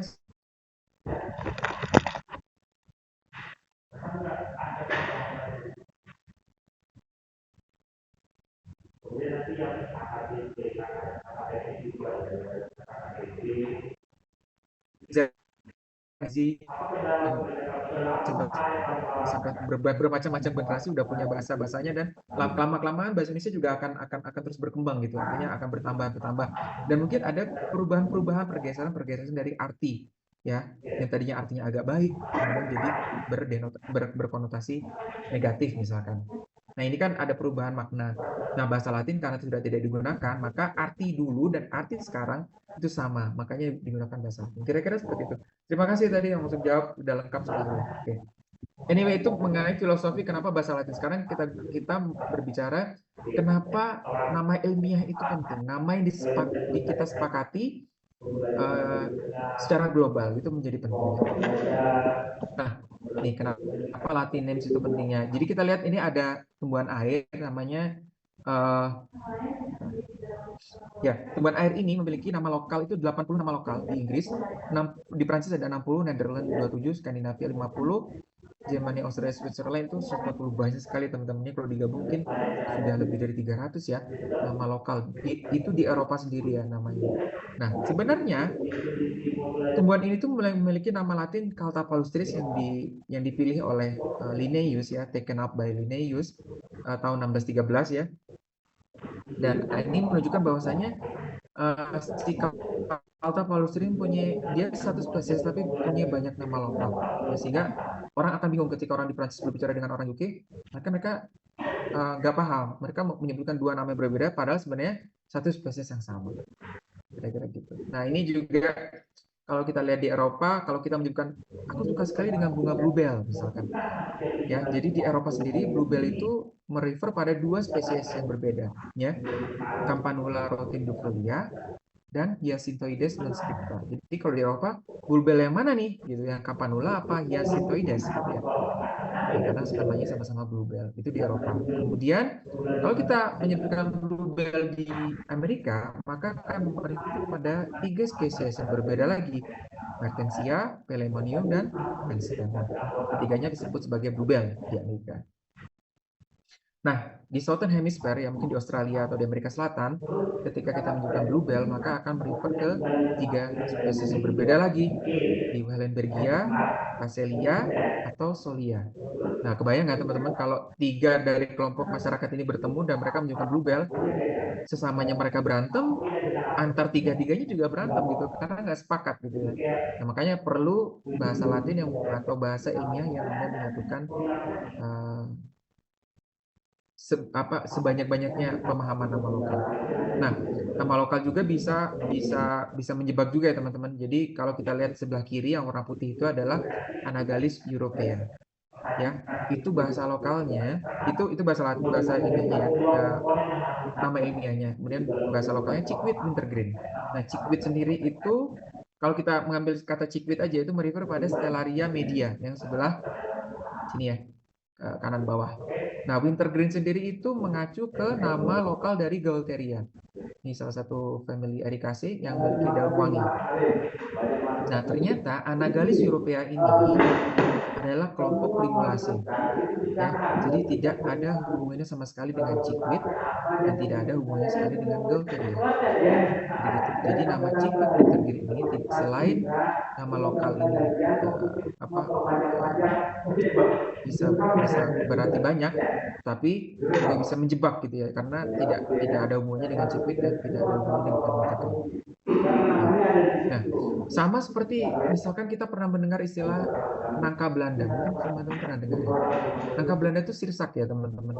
Buah sirsak itu ada beberapa daerah menyebutkan nangka Belanda. Nama lokal itu sangat-sangat menjebak sekali. Bukan berarti saya ngomong itu salah, bukan. Nama lokal terserah orang lokal yang menyebutkan, tapi nama lokal itu menjebak. Karena sirsak itu tidak ada kerabatnya sama sekali dengan nangka. Nangka itu Moraceae, sirsak itu Annonaceae. Mereka jauh berasal dari famili yang berbeda ya. Dan Belanda, sirsak itu berasal dari Amerika tropis atau Amerika Latin. Tidak ada dari Belanda sama sekali. Belanda ada di Eropa. Jadi nama nangka Belanda itu tidak sudah dia menjebak di kekerabatannya juga, asal usulnya juga salah juga ya. Jadi tidak reliable gitu ya. Itu kira-kira nama lokal. Nah, ada juga ini sedikit joke yang saya ambil dari slide salah satu kolega saya, sama kata beda arti katanya. Nah, awak itu kalau di Padang awak itu aku ya, di Palembang juga awak itu kamu, dan di Sunda itu awak itu badan. Jadi beda. Ya. Nah, gedang kalau di Jawa, teman-teman, Jawa Timur, Jawa Tengah, Jawa Timur, gedang itu adalah pisang. Tapi Jawa Barat sini gedang itu orang menyebutnya pepaya. Jadi kalau kita beli gedang, dikasihnya pepaya. Sedangkan pisang itu kalau di di Sunda itu cau, udah beda lagi ya. Nah, ini orang juga ya, orang Sunda bilangnya orang itu orang ya, orang Minang orang, kalau di Jawa orang tuh udang. Kira-kira gitu. Jadi nama lokal bisa jadi artinya beda. Nah, ini sedikit gambaran mengenai kelemahan nama lokal. Tidak ada aturan di nama lokal ya. Kemudian satu jenis bisa banyak nama, atau banyak nama bisa jadi satu jenis. Banyak jenis bisa jadi satu nama. Kemudian kekerabatannya juga tidak sesuai, tadi saya bilang ya, marganya salah juga bisa, melibatkan marga yang salah gitu ya, ada konflik global. Kemudian terbatas juga kata-katanya, juga banyak dipengaruhi budaya dan sejarah lokal, dan kadang-kadang memang dibuat-buat juga gitu ya, sesuai dengan karakter orang lokalnya aja gitu semuanya berarti. Nah, kemudian Linnaeus pada 1753, wah ini harus ada solusinya nih gini. Karena setiap orang berikan nama yang berbeda-beda, dengan aturan yang berbeda-beda. Kenapa kita tidak bikin aturan gitu? Sehingga Linnaeus waktu itu meluncurkan karyanya Species Plantarum untuk mendeskripsikan sekaligus memperlihatkan bagaimana aturan binomial nomenklatur yang dia buat. Gitu. Nah, kalau kita lihat ke dalam spesies plantarum, kira-kira gambarnya sebelah kanan ya teman-teman. Jangan membayangkan spesies plantarum ada fotonya seperti ini ya teman-teman. Ini foto yang saya tambahkan aja. Jadi kita ambil salah satu halaman 112 sampai 113 dari spesies plantarum. Ada genus ya teman-teman, di Linnaeus menyebutkan genus paling atas seperti ini. Kemudian spesiesnya di sebelah kiri. Ya, genus dan spesies di Plantago major, fotonya kira-kira seperti ini. Kemudian di sini apa namanya, Linnaeus mendeskripsikan morphological karakternya dengan bahasa Latin. Apa namanya, apa mungkin seperti koleksinya gitu ya, koleksinya nomor berapa. Nah, ini di sini Linnaeus menyebutkan sinonimnya atau nama-nama Plantago major yang sudah dipublish sebelum Linnaeus mempublish. Jadi di sini juga ada beberapa karya-karya yang dicetak dalam bahasa dalam miring ya teman-teman, italik. Di sini disebutkan nama, misalkan ada Plantago List of Apis, kan namanya panjang tuh karena mereka tidak punya aturan dulu ya. Ini mungkin disebut di Flower, saya nggak tahu, Flower Lab halaman 62. Nah, gitu. Dan ini udah banyak sekali jenis-jenis yang juga disebutkan oleh Linnaeus ya, yang kemudian disinonimkan oleh Linnaeus menjadi Plantago major. Jadi semuanya ini adalah sinonimnya gitu ya. Jadi zaman dulu kira-kira seperti itu ya. Deskripsinya juga cukup singkat gitu ya. Dan di sini disebutkan di bagian bawah habitat di Eropa, jadi disebutkan juga distribusinya. Jadi kira-kira seperti itu gambaran bagaimana Linnaeus mendeskripsikan dan juga dengan penamaan binomial nomenklatur. Nah, penamaan tumbuhan pada saat ini mengacu ke The Botanical Nomenclature, ke sistem dan metode penanaman tumbuhan untuk tumbuhan liar ya, maaf. Tumbuhan liar itu di International Code Nomenclature for Algae, Fungi, dan Plant. Jadi kelompok algae, fungi, sama plant itu jadi satu, disebutnya Botanical Code ya. Itu bisa di-download di website yang tertampil. Dan kemudian untuk tumbuhan kultivasi, untuk budidaya seperti teman-teman di pertanian itu ada di International Code of Nomenclature for Cultivated Plant. Jadi dibedakan. Nah, dalam botanical nomenclature ini dibahas, artinya dihasilkan oleh suatu mungkin suatu pertemuan khusus gitu ya, kongres yang disebut dengan International Congress, Botanical Congress, dan yang baru berlangsung tahun 2024 Juni di Madrid, Spain, yang Botanical Congress ke-20 ya. Atau disebut dengan IBC 2020, baru aja berlangsung ya. Jadi nanti biasanya akan menghasilkan kode, istilahnya kode. Jadi harusnya menjadi Madrid Code gitu ya, karena dihasilkan di Madrid. Oke, ini sedikit gambaran bagaimana Kongres International Botanical Congress itu atau IBC itu dilakukan sejak tahun 18 terus ya sampai akhirnya sebelum 2024 ya, IBC 2024 itu ada Shenzhen di Cina 2017 yang menghasilkan Shenzhen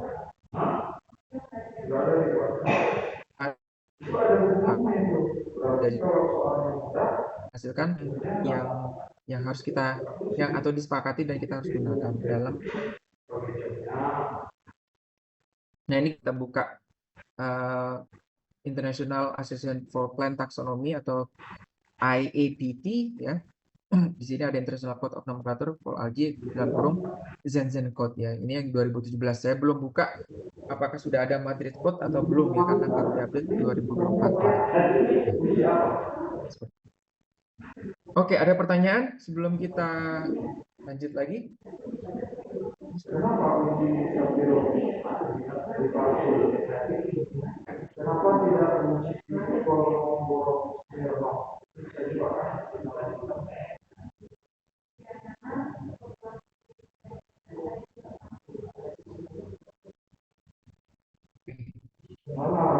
Masih ada setengah jam lagi.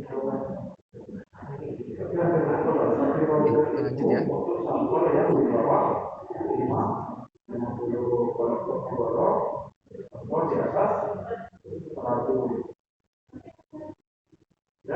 Oke teman-teman,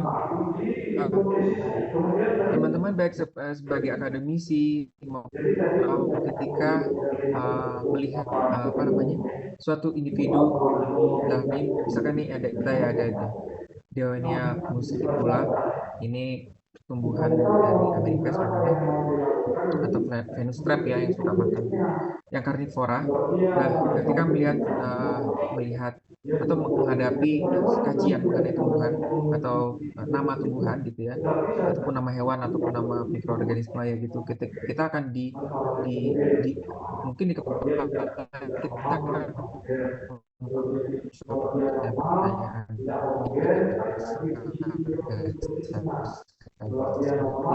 apakah nama dari spesies ini valid? Apakah Jadi ketika nanti teman-teman akan skripsi atau menulis suatu karya tulis, maka teman-teman berpikir apakah namanya ini valid? Karena nama itu tadi bisa dibilang ada sinonim juga ya. Jadi bisa jadi namanya kan ini sudah valid. Timnya seperti apa ya? Dari itu nanti kita akan pelajari baru di minggu depan. Ya, fotonya atau fotonya kita kan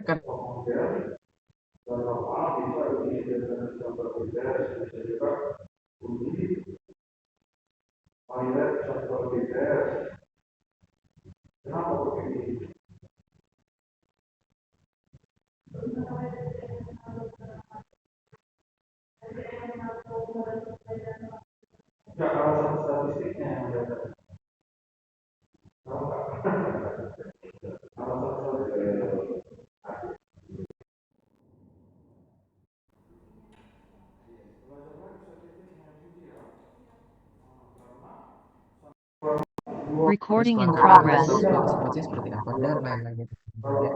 Jadi ketika kita apa ya melangkah dalam usaha Bapak Ibu saya ini memulaikan dengan misalkan Mangifera indica gitu. Nah, teman-teman berpikir Mangifera indica ini yang mana nih? Mangifera indica itu sudah valid sekarang.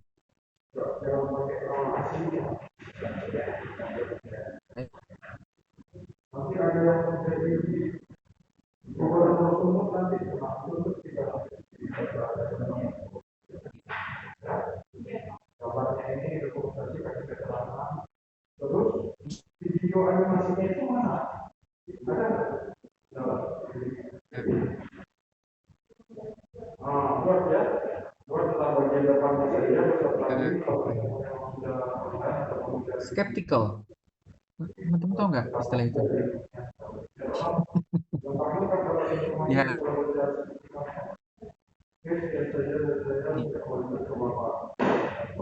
Terima kasih Pak, masukan yang banyak. Jadi saya sebenarnya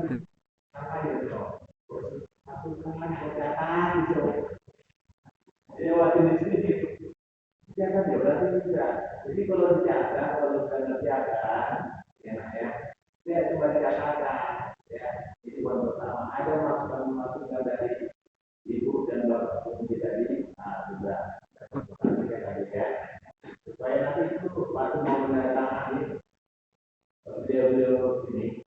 Kembang kita akan salah terus ya. Karena kalau kita dikasih tahu ini loh namanya udah kita terima aja, udah nggak usah mikir bisa kayak gitu. Itu kita teman-teman skeptical itu dimiliki oleh semua akademisi, semua kita ketidakmudah percayaan. Ya, jadi bukan berarti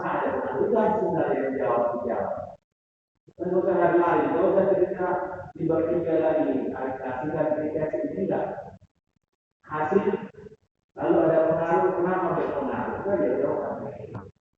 Ya, nah, ya. Oke, terima kasih. Silakan BKP ya.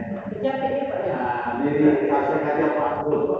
Jadi terima kasih kepada Bapak dan Ibu guru ini yang kami hormati dan juga Ibu pengambil tidak acara dan juga mahasiswa. Jadi dengan ini resmi kami tutup sidang mempertahankan skripsi atas nama publikasi Ya, dulu.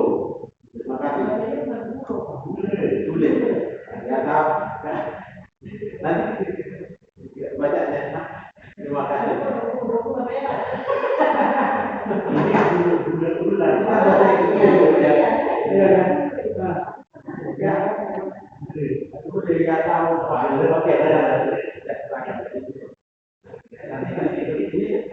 Di sidang ya, di sana ya.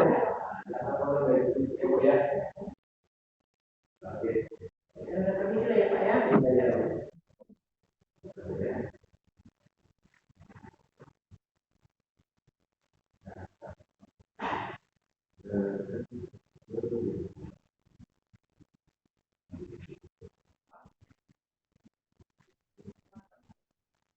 Mohon maaf ya teman-teman, tadi terputus ya?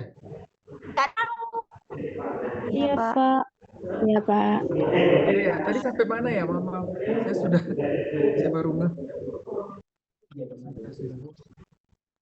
Saya jadi share screen lagi ya. Mohon maaf ya, memang internetnya.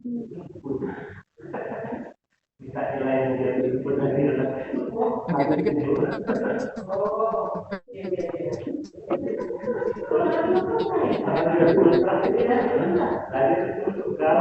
Baik kali jaringannya.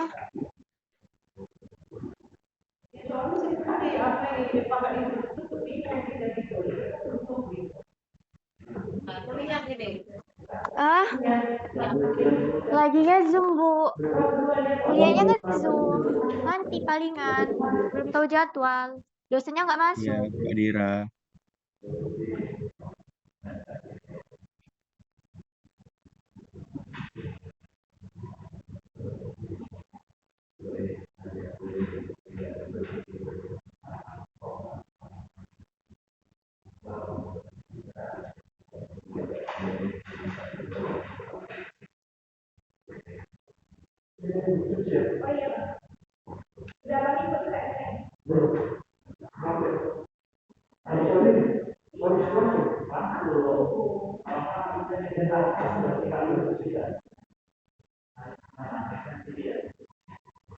Oke. Maaf teman-teman, tadi saya coba pindah jaringan ya. Nah, kita lanjutkan ya. Baik, Pak. Baik, Pak. Baik, Pak.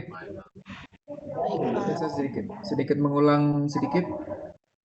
Jadi mungkin tadi keputus di bagian ini atau sebelumnya ya? Mungkin bagian ini. Jadi untuk menjawab pertanyaan-pertanyaan tersebut, kita membutuhkan penelusuran dan pengolahan data taksonomi tentunya. Jadi kita di taksonomi itu kita erat sekali hubungannya dengan penelusuran, pengoleksian, pendeskripsian. Jadi mungkin untuk teman-teman untuk nanti ilmuwan apapun ketika menghadapi objek penelitian kita, mau itu temuan, kita harus mulai menelusuri gitu ya, kira-kira penelusuran nama taksa atau nomenklaturnya, pengaturan namanya seperti apa, publikasinya di mana saja, kemudian spesimen herbariumnya ini untuk teman-teman botani nanti ya, seperti apa, kemudian sumber-sumber tambahan. Masuk dulu di binomial nomenklatur, di mana aturan ini di karyanya di spesies plantar. Jadi kalau ini saya ambil contoh, ini ada spesies Rhododendron retusum ya, dalam kurung Blume Ben ya. Di sini tadi ya Rhododendron retusum ya. Rhododendron ada nama genusnya, kemudian umumnya genus ini berarti kata benda atau menyerupai kata benda, dan itu berbahasa Latin. Nah, kemudian ada kata kedua itu disebut dengan epitet, yaitu mengacu pada spesies. Ya, dan di sini dalam kasus ini retusum, nama spesies umumnya ada kata sifat.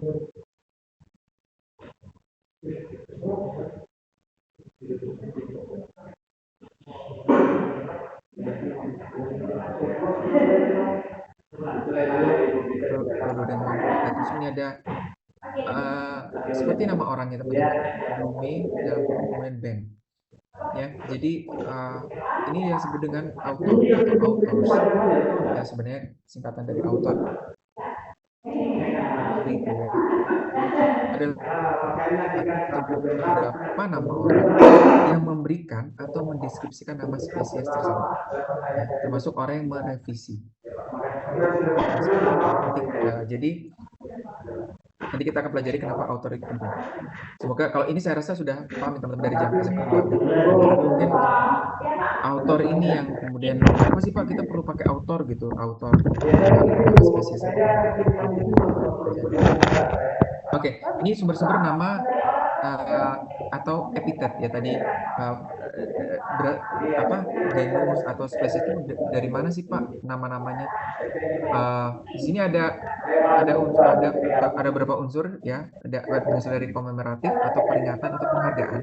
Jadi bisa jadi kita ingin menghargai suatu nama orang atau untuk memperingati apa seperti itu bisa digunakan menjadi nama atau epitetnya. Kemudian ada berasal dari geographical atau ecological, ya bisa berasal dari asal dari spesies tersebut, atau distribusi di mana, lokasinya di mana, macam-macam ya. Ada deskriptif, jadi relatif sama karakter morfologi. Ya, misalnya bunganya putih, bunganya kasar,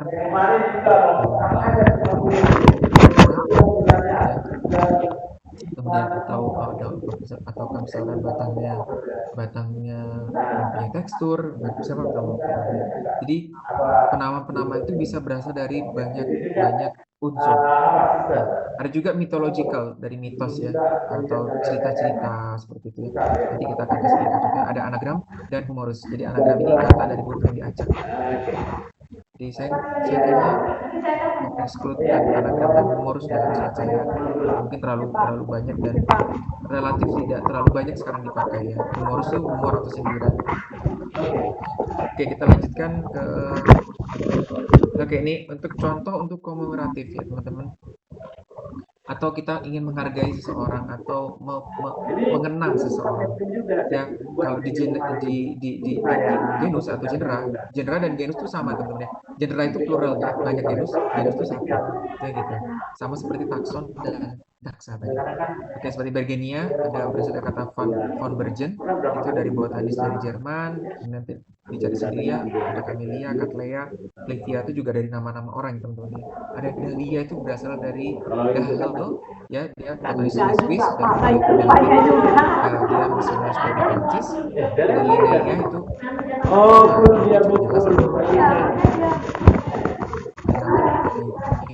atau bapak kita, tadi Santiago dari Traditions, ya terus yang banyak berkelilingnya dan membawa banyak spesimen. Nah, untuk di spesies ada Armandii, Davidii, ya, Forestii, ada Kingdonii, Wardii, Wilsonii, itu semua nama orang. Nah, satunya itu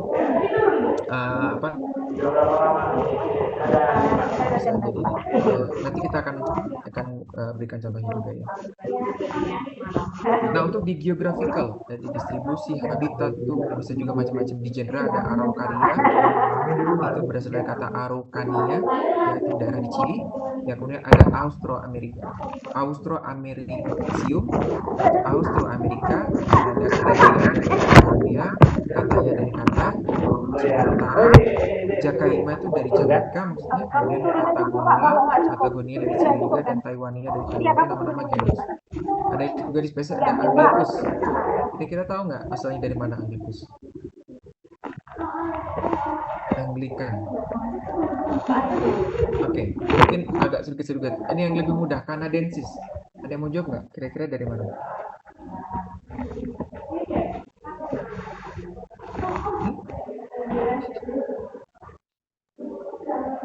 Kalau ada spesies namanya Canadensis, kira-kira dia berasal dari mana?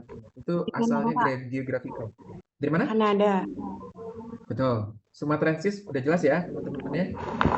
Nggak perlu saya. Sojolense dari mana?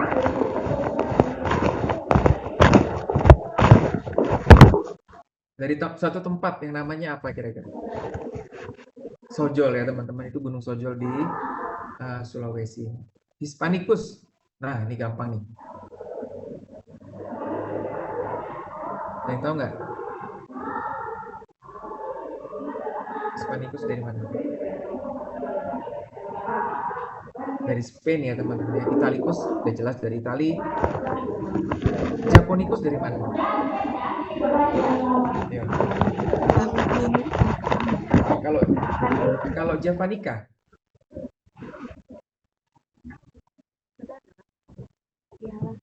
Kalau Japonicus dari Jepang. Oke. Kalau Javanica?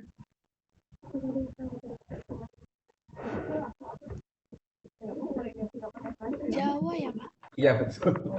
Jadi teman-teman jangan tutur ya. Japonicus, Javanicus, Javanica atau Javanica dari Jawa ya. Arpakianum. Iya, Pak. Berasal dari kata arpak.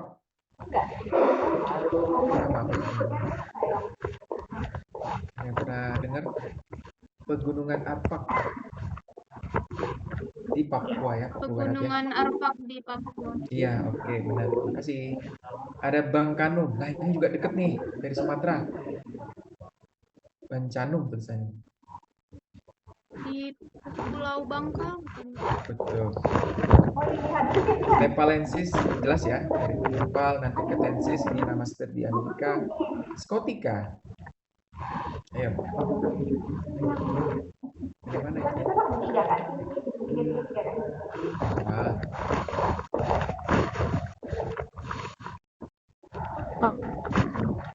Oke, Losinensis dari mana? Nah, ini yang kedua terakhir, Losinensis dan Indica.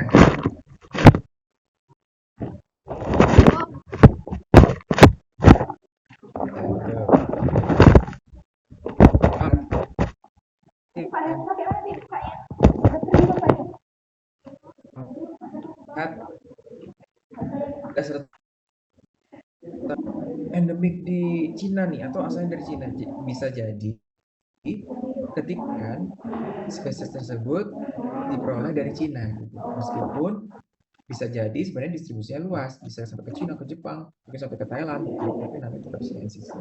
Jadi kan seperti itu. Sama juga indica, kita banyak melihat nama spesies di belakang indica, tapi ternyata juga di Kalimantan juga ada kok, di Sumatera juga ada kok. Nah itu bisa jadi ketika penelitinya biasanya waktu itu mungkin mengambil spesimen itu dari India dan beranggapan bahwasanya dia berasal dari India, hanya berasal dari India, padahal sebenarnya tidak sampai luas gitu sebenarnya, kira-kira itu. Kita tahu aja sih. Oke, kita lanjutkan. Nah, tapi jangan juga hati-hati teman-teman ya, karena memang beberapa nama yang lama, nama-nama Latin yang lama juga bisa menjebak, ya. Seperti Scylla peruviana yang sebelah kiri ini. Kalau kita melihat dari epitetnya peruviana, kita berpikir dia berasal dari Peru ya dari Amerika Selatan. Kemudian kalau kita membaca Plomis italica, kita berpikir dia berasal dari Itali. Siptorpia africana kita berpikir dia dari Afrika, dan Taucrium asiaticum dari Asia. Padahal Scylla peruviana itu berasal dari Eropa dan Afrika Utara, tidak berasal dari Amerika. Beda benua itu ya teman-teman. Jadi ini menjebak juga. Nah, kemudian ada tadi Italica, Africana, dan Asiaticum, semuanya berasal dari Balearic Isle atau sekitar Eropa Selatan sana. Jadi apa ya? Hati-hati juga, meskipun sekarang sebenarnya ini nama-nama lama ya teman-teman. Kalau nama-nama baru mungkin karena sekarang sudah komunikasi sudah baik, antara peneliti kita sudah saling mengoreksi dan segala macam, sehingga kesalahan nama ini sudah jarang, bukan kesalahan namanya, saya nama yang menjebak seperti itu sudah jarang sih di penamaan baru, tetapi ada, tetap ada. Tetap harus dicek dan cross check. Nah ini yang deskriptif ya, biasanya buahnya nggak morfologi teman-teman, ukuran, habitat, warna, bentuk, bau, habitus, kemudian berambut apa tidak, tekstur dan lain-lainnya, pemanfaatan ya. Ada albus yang artinya putih, ya albus atau album. Albiflorus artinya apa? Gabungan albus dan flora atau florus, artinya bunga putih. Ya albifolius, daunnya yang putih, folius itu daun. Acaulis, A itu artinya tampa, ya. Caulis itu tangkai, jadi tampa tangkai. Ini mungkin hubungannya dengan tangkai bunga atau tangkai daun. Ya, longicaulis, tangkai. Caulis artinya caulis artinya tangkai, longi artinya panjang. Jadi tangkai yang panjang ya. Contoh-contohnya di masih banyak, ada glaber, calcus, hirsutus berambut, pubesnya juga berambut. Ya, ada uniflorus, bunganya satu ya tunggal. Biflorus artinya apa kira-kira? Yang saya highlight merah. Florus artinya bunga. Bi artinya apa? Dalam bahasa Latin. Bi artinya dua ya. Jadi mungkin bisa juga dia punya dua tipikal bunga. Biflorus, multiflorus banyak bunga. Petala tanpa petal. Ya, polipetala petalnya banyak. Lotifolia daunnya lebar. Latifolia daunnya lebar. Angustophylla, angusti daunnya sempit. Ya. Longifolia daunnya apa? Atau long panjang, folia. Ya kira-kira seperti itu ya teman-teman. Jadi nama-nama Latin itu kadang-kadang ada yang mirip dengan bahasa Inggris, tapi ada juga yang memang tidak tahu. Saya pun juga tetap kadang-kadang tetap googling, tetap buka kamus Latin untuk melihat apa sih sebenarnya arti namanya itu. Jadi, nah kalau kita mendengar kata dulcis itu manis, jadi kebanyakan nama epitet kalau ada dulcis bisa jadi karena ada organ yang dimakan dan itu rasanya manis. Saya nggak tahu, bisa jadi batangnya, umbinya, buahnya, mungkin bunganya. Ya kalau common juga ada edulis. Edulis artinya berarti ada sesuatu yang dimakan, masyarakat. Officinalis, ada yang tahu nggak officinalis artinya apa? Contohnya zingibernalis. Kira-kira officinalis ini artinya apa ya? Ada yang tahu nggak? Yuk, tebak. Baik. Zingiber officinalis. Apa kata officinalis? Officinalis itu oke, siapa tadi mau jawab? Saya, Pak. Ya, dia silakan. Jawab, officinalis itu artinya bermanfaat dalam pengobatan atau dalam apotek gitu. Iya, oke. Jadi officinalis ya teman-teman sama dengan istilah medicinalis. Nah, nanti teman-teman pernah mungkin bertemu dengan nama spesies konsep begonia medicinalis. Nah, officinalis dan medicinalis itu sama, artinya dia dimanfaatkan sebagai tumbuhan obat. Jadi mungkin ketika jahe ini dideskripsikan ya oleh autornya, saya nggak tahu apa Linnaeus atau siapapun, dia sudah dimanfaatkan sebagai tumbuhan obat sehingga dia diberikan nama officinalis. Oke. Good. Kita lanjut. Ya, ini yang tadi saya bilang mitos ya, di mitologi oriental atau klasikal, dari cerita-cerita di Greek ada Akanthus, Akonitum. Ini teman-teman yang suka mitologi nih tahu nih ya nama-nama dewa-dewa atau mitos-mitos mitologikal Yunani gitu ya, Amaranthus, Aspoleda, Aster, Siringa, ya, Andromeda, perbintangan juga sampai masuk ke dalam genus-genus juga ya. Kemudian ada di Indonesia juga ada di satu Ailanto atau pohon surga. Ini pohon yang tumbuh di kawasan, kalau nggak salah, Maluku Utara di Halmahera.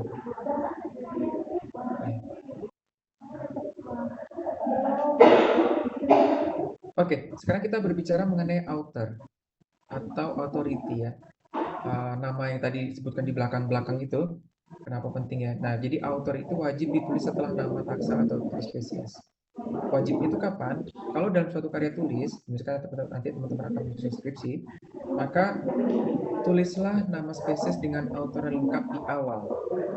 Ya, ketika teman-teman akan menjelaskan, atau bahkan di judul pun juga seharusnya wajib ya, di judul deskripsi, atau ketika teman-teman bercerita tentang ini, saya meneliti tentang tanaman ini, tanaman tersebut ketika dimunculkan pertama kali namanya itu ditulis bersama autornya ya. Ini saran saya nanti, dan itu sudah global sih, seperti itu caranya ya. Setelahnya silakan tidak perlu menyebutkan nama autor lagi, tapi paling tidak teman-teman sudah menyebutkan di awalnya ya. Wajib ditulis setelah nama taksa atau spesies.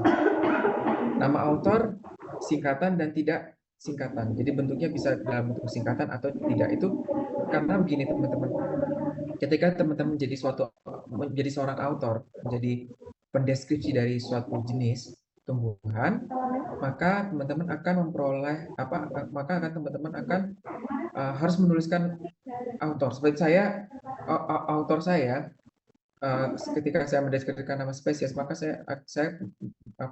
saya menyebutkan huta barat di situ, ya, karena saya memilih huta barat ya. Sebenarnya bisa jadi saya menyebutkan apa saja bisa sih, cuma saya menyebut huta barat, dan nama huta barat itu belum dipilih oleh autor lain, ya.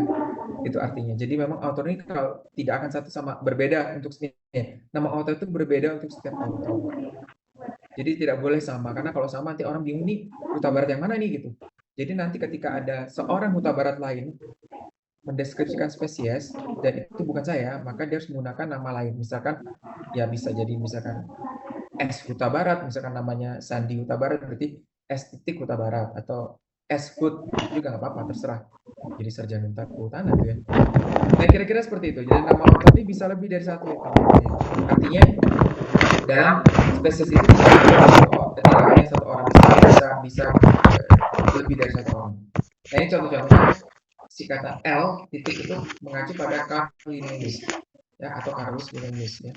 Kemudian kalau teman-teman lihat DC, ada Augustin Pyramus de Candolle, ada RIR Robert Brown. Nanti kita juga ada ini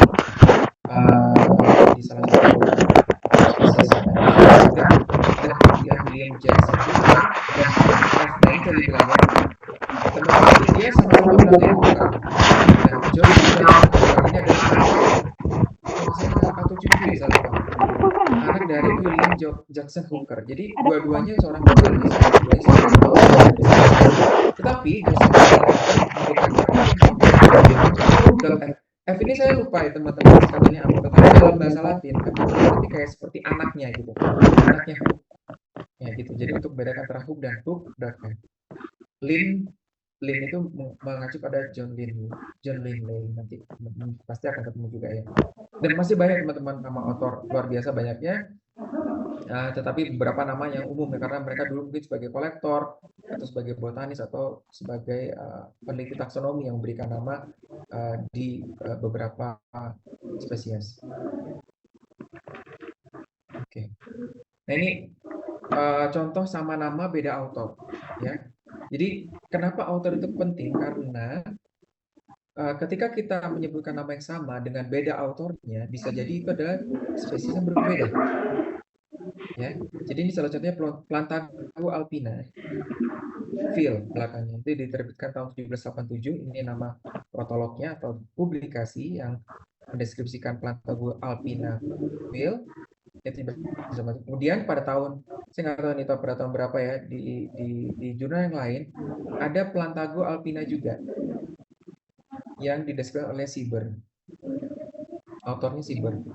Dan ini ada lagi Plantago alpina yang dideskripsikan oleh Linnaeus tahun 1753. Ketiga spesies ini adalah mengacu kepada spesies yang berbeda. Nah, jadi hati-hati, autor itu penting ya.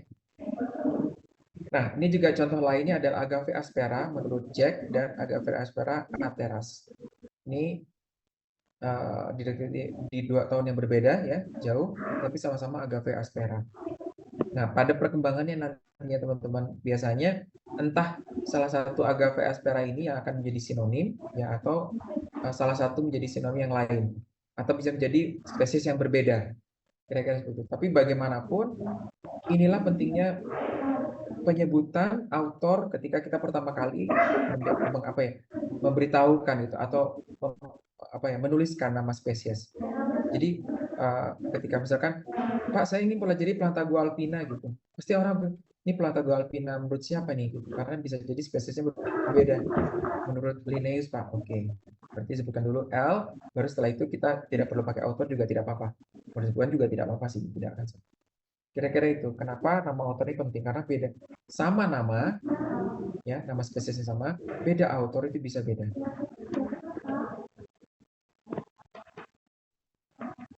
Nah, ini contoh nama spesies dengan 3 orang atau lebih dari 1 orang ya.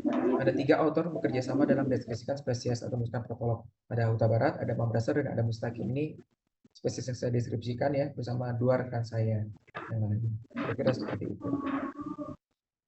Ada Vulpinia bromoides. Nah, dalam kurung L S.F.Gray. Jadi ada 2 orang teman-teman di sini. Saya ingin menyampaikan suatu kasus ya. Kalau teman-teman, Pak, kenapa sih ada namanya di dalam kurung gitu? Nah, apa namanya? Kalau kita melihat ini, teman-teman, sebenarnya awalnya ini disebut dengan basionim, artinya sinonim yang ketika pertama kali dia dideskripsikan. Jadi pertama kali dulu Linnaeus itu mendeskripsikan Festuca bromoides. Ya, ini kita tahu L, Linnaeus. Ya, kemudian dengan ini saja nih. Festuca bromoides ini sudah dipilih oleh Linnaeus pada mungkin 17 sekian lah ketika Linnaeus masih produksi buku ya. Kemudian tahun berjalan, saya nggak tahu kapan teknologi berkembang, kemudian klasifikasi semakin baik. S.F. Gray ya, orang kedua ini melihat spesies Festuca bromoides ini sebenarnya bukan masuk ke dalam genus Festuca. Ya, genusnya Festuca nih, dia bukan Festuca nih katanya. Dia masuk ke dalam genus yang lain yang disebut dengan Vulpia. Ya, kemudian S.F. Gray memindahkan atau merevisi atau mengoreksi Festuca bromoides menjadi nama baru Vulpia bromoides. Dia tetap mempreserve, tetap menggunakan bromoidesnya meskipun dia dipindahkan Vulpianya. Nah, karena Linnaeus adalah orang yang pertama kali mendeskripsikan Festuca bromoides, which is spesies yang dimaksud, ya, maka penyebutan autornya menjadi seperti ini dalam kurung Linnaeus SFA. Nah, ketika kita melihat ini, maka yang kita ini sebenarnya menceritakan sesuatu, teman-teman. Artinya, ketika awal dideskripsikan oleh Linnaeus, kemudian dikoreksi atau disempurnakan oleh SFA. Jadi ada 2 orang dengan 2 momen yang berbeda mengerjakan spesies yang sama. Kira-kira seperti itu. Nah, tetapi kalau tanpa kurung seperti ini, Mutabarat, Mabrasa, Mustaqim, dia adalah autor yang pertama kali menuliskan secara bersamaan. Kira-kira seperti itu. Jadi jangan bingung kan, kalau ada yang kurung-kurung ini Pak, gitu. Ini ada ceritanya jadinya kenapa. Oke, itu contoh kasus saja agar teman-teman nggak bingung ketika menghadapi kasus ini. Nah, ini rank atau tingkatan taksonomi ya. Mungkin teman-teman yang sering sekali menyebutkan ini di karya tulis nanti bilang, oh ini kingdomnya apa, definisinya apa, kelasnya apa, ordonya apa, kemudian sampai ke spesies ya. Sebenarnya di antara tingkatan taksonomi yang utama yang dicetak kapital ini yang utama ya, kingdom division kelas. Ada pengelompokan atau klasifikasi di antaranya ya teman-teman. Kalau kita perhatikan misalkan dan dari sebelum genus itu memiliki aturan ya dengan ending. Ending itu artinya akhiran ya. Jadi ketika kita misalkan kita mendengar istilah vital, PHYTA-nya di sini dia mengacu pada filum atau division. Kalau kita ales. Kalau akhirnya ales itu dia ngomongin tentang ordo atau order. Ya, ini bahasa Inggrisnya order. Bahasa kita ordo gitu. Jadi kalau dengar kata istilah ericales, valvales, valbales, itu dia ngomongin ordo nih orang. Nah, gitu. Jadi jangan bingung lagi ya. Kalau dia ngomongin CAE, sebenarnya bacanya dalam bahasa Inggris C aja gitu. C. Kalau orang di luar bilangnya RAC, RKC. Kalau orang kita Arace, ya, Morace gitu. Ada belakang CC itu ngomongin family teman-teman. Ya. Jadi jangan salah. Nah, mulai bebas itu ketika di genus. Artinya tidak ada aturan yang pakai akhiran, itu genus sampai ke bawah. Jadi kalau kita perhatikan di sini dari misalkan di antara genus sama spesies ada beberapa klasifikasi seperti subgenus, section, subsection, series, subseries. Di bawah spesies ternyata ada juga teman-teman. Jadi spesies itu bukan tingkatan paling akhir dari suatu pengelompokan, ada subspesies, ada variety, ada subvariety, ada form, ada subform. Jadi saya nanti mungkin teman-teman yang akan masuk ke taksonomi yang akan melihat ini ya, karena paling tidak teman-teman mengetahui lah ya, ada klasifikasi seperti itu. Tidak hanya terbatas pada kingdom, division, class, ordo, family, genus, species. Nah, selama ini teman-teman tahu. Oke, nah sekarang apa sih bedanya subspecies dan variety? Mungkin teman-teman pernah dengar, oh ini Pak, ini spesies ini kita berbicara biologi ya, karena akan berbeda lagi kalau kita ngomongin variety di mata orang pertanian misalkan, varietas di mata orang pertanian. Ini ngomongin di biologi ya. Jadi ya ini subspesies ini Pak, atau ini varietas yang ini nih Pak, varietas merah dan varietas kuning misalkan. Nah, apa sih sebenarnya perbedaan dari subspesies dengan variety? Mereka adalah kelompok di bawah spesies ya. Kalau kita lihat, kita balik lagi ke sini. Nah, variety ada di sini, mana subspesies di bawah sini. Apa sih bedanya? Mereka tuh sebenarnya pada level yang sama ya, bukan berarti variety itu ada di bawahnya spesies, bukan. Mereka di level yang sama ya, subspesies. Cuman berbedanya kalau subspesies dia hubungannya dengan perbedaan geografi. Ya. Misalkan di sini ada Hibiscus rosa sinensis warna kuning, ya, misalnya ada di Sumatera, dan ada Hibiscus rosa sinensis warna merah, ada di Bangka. Nah, mereka sama-sama Hibiscus rosa. Ini contoh saja teman-teman ya, bukan realnya ya. Berarti ada dua Hibiscus rosa sinensis subspesies, misalkan Sumaterana dan subspesies Bangkana misalkan. Nah, jadi mereka sama-sama spesies sama, tapi karena mereka berbeda dari geografi, maka disebut dengan subspesies. Nah, jika mereka berada di dalam satu geografikal yang sama, ya di Sumatera ada yang merah dan kuning, di Bangka juga ada yang merah kuning, maka disebut dengan variasi atau variety. Ya, mereka variety ini var merah, var kuning, var hijau. Dan mereka di dalam pulau yang sama, atau dalam satu kawasan bioregion yang sama. Kira-kira seperti itu. Jadi semoga tidak menghubungkan antara subspesies dan variety. Oke, ada juga nih alternatif family name, atau teman-teman ketika menyusun nanti karya tulis, ada yang menyebutkan nama family atau suku yang berbeda. Misalkan sekarang dengan aturan sekarang, orang menggunakan aturan tadi akhirnya CAE ya gitu kalau untuk family, maka ada masih menggunakan nama tradisional yang ada di sebelah kiri ya, seperti Astraceae itu nama lamanya Compositae, Brassicaceae Cruciferum, Poaceae Graminea, Cruciaceae Guttiferae, Lamiaceae Labiatae, ya. Fabaceae dulu Leguminosae, Arecaceae palem-paleman itu Palmae, Apiaceae Umbelliferae. Sebenarnya nama-nama lama ini masih tetap bisa digunakan, tidak salah, karena tidak mengubah makna apapun ya. Cuman kita bisa menggunakan nama baru ini karena sesuai dengan aturan penamaan. Itu aja sih. Oke, ada pertanyaan teman-teman sejauh ini tentang penamaan, tata nama, autor? Ada? Ini sudah sebentar saya lihat.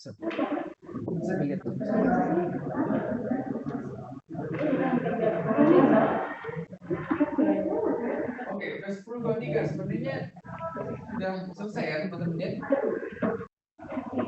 Kita kalau nggak ada pertanyaan, kita masuk ke kuis kecil, sebenarnya bisa dijawab oleh siapapun ya. Ada 4 kalau nggak salah. Jadi teman-teman, ini ada spesies baru ya. Ya Mbak, jangan marah-marah ya.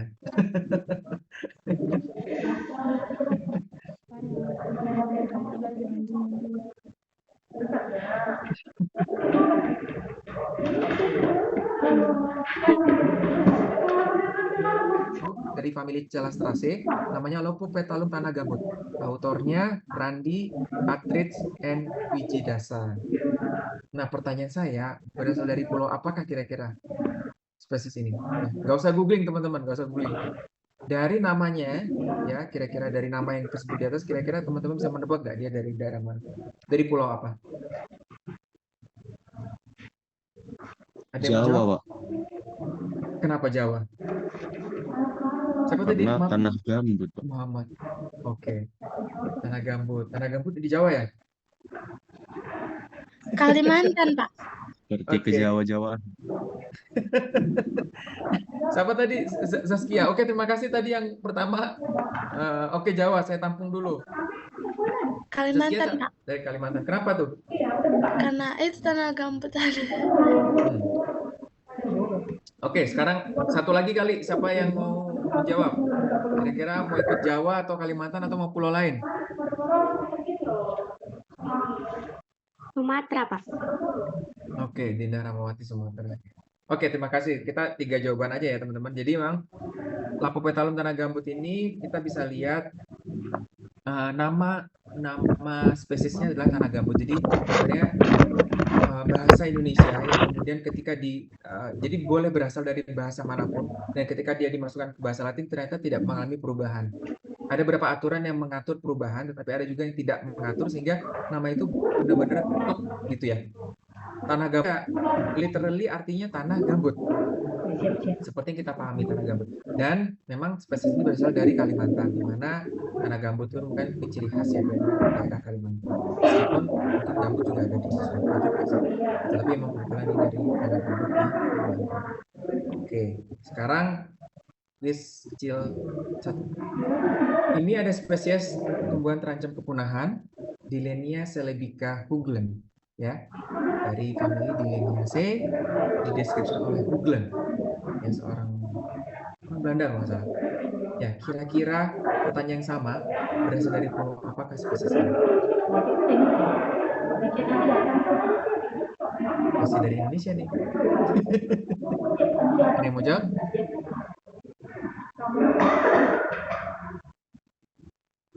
Yuk, bisa yuk. Ayo. Yuk, ada yang mau jawab? Gampang. Ayo. Yang pasti bukan dari Sumatera ya. Menjawab dari Sulawesi, Pak. Oke, Ana. Terima kasih Ana. Oke, untuk mempercepat waktu ya. Makasih Ana, benar jawabannya teman-teman. Celebica itu dari kata Celebes ya. Artinya Sulawesi. Jadi Celebica ini endemik Sulawesi. Oke, next. Ini ada jenis bunga pegunungan rhododendron, namanya rhododendron album yang dideskripsikan oleh Blume dari famili Ericaceae. Ya, cantik sekali yang kita lihat seperti di gambar. Ya, ini adanya di Pulau Jawa. Jadi nggak perlu menebak nama pulau ini. Dia endemik di Pulau Jawa, khususnya di Jawa bagian barat, ya, tempat saya tinggal. Nah, perhatikan teman-teman, kata album ya, itu mengacu pada karakter apa di spesies yang teman-teman lihat? Kata album mengacu pada karakter apa tuh? Ya. Ada ingat nggak tadi tuh? Putih, Pak. Oke, siapa tadi namanya? Najwa, Pak. Album sama ya teman-teman, mengacu pada putih. Jadi dia mengacu pada karakter warna apa tuh? Warna bunga. Ya. Sebenarnya album ini tidak benar-benar murni ini sih apa putih ya, dia ada kekuatan sedikit tapi memang kayak jadi. Tapi memang mengacu pada warna bunga sih. Ya tuh. Jadi teman-teman sudah mulai ya. Oke, yang terakhir.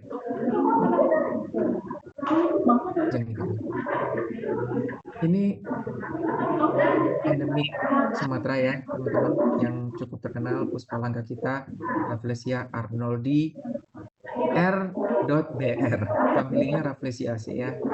Ada berapa nama orang dalam nama tersebut? Dari nama spesies tersebut? Ada berapa? 2, Pak. Oke. 2, Pak. Ya, ada yang 1, ada yang 3? 4. Siapa yang jawab 3? Nggak ada ya? Saya, Pak.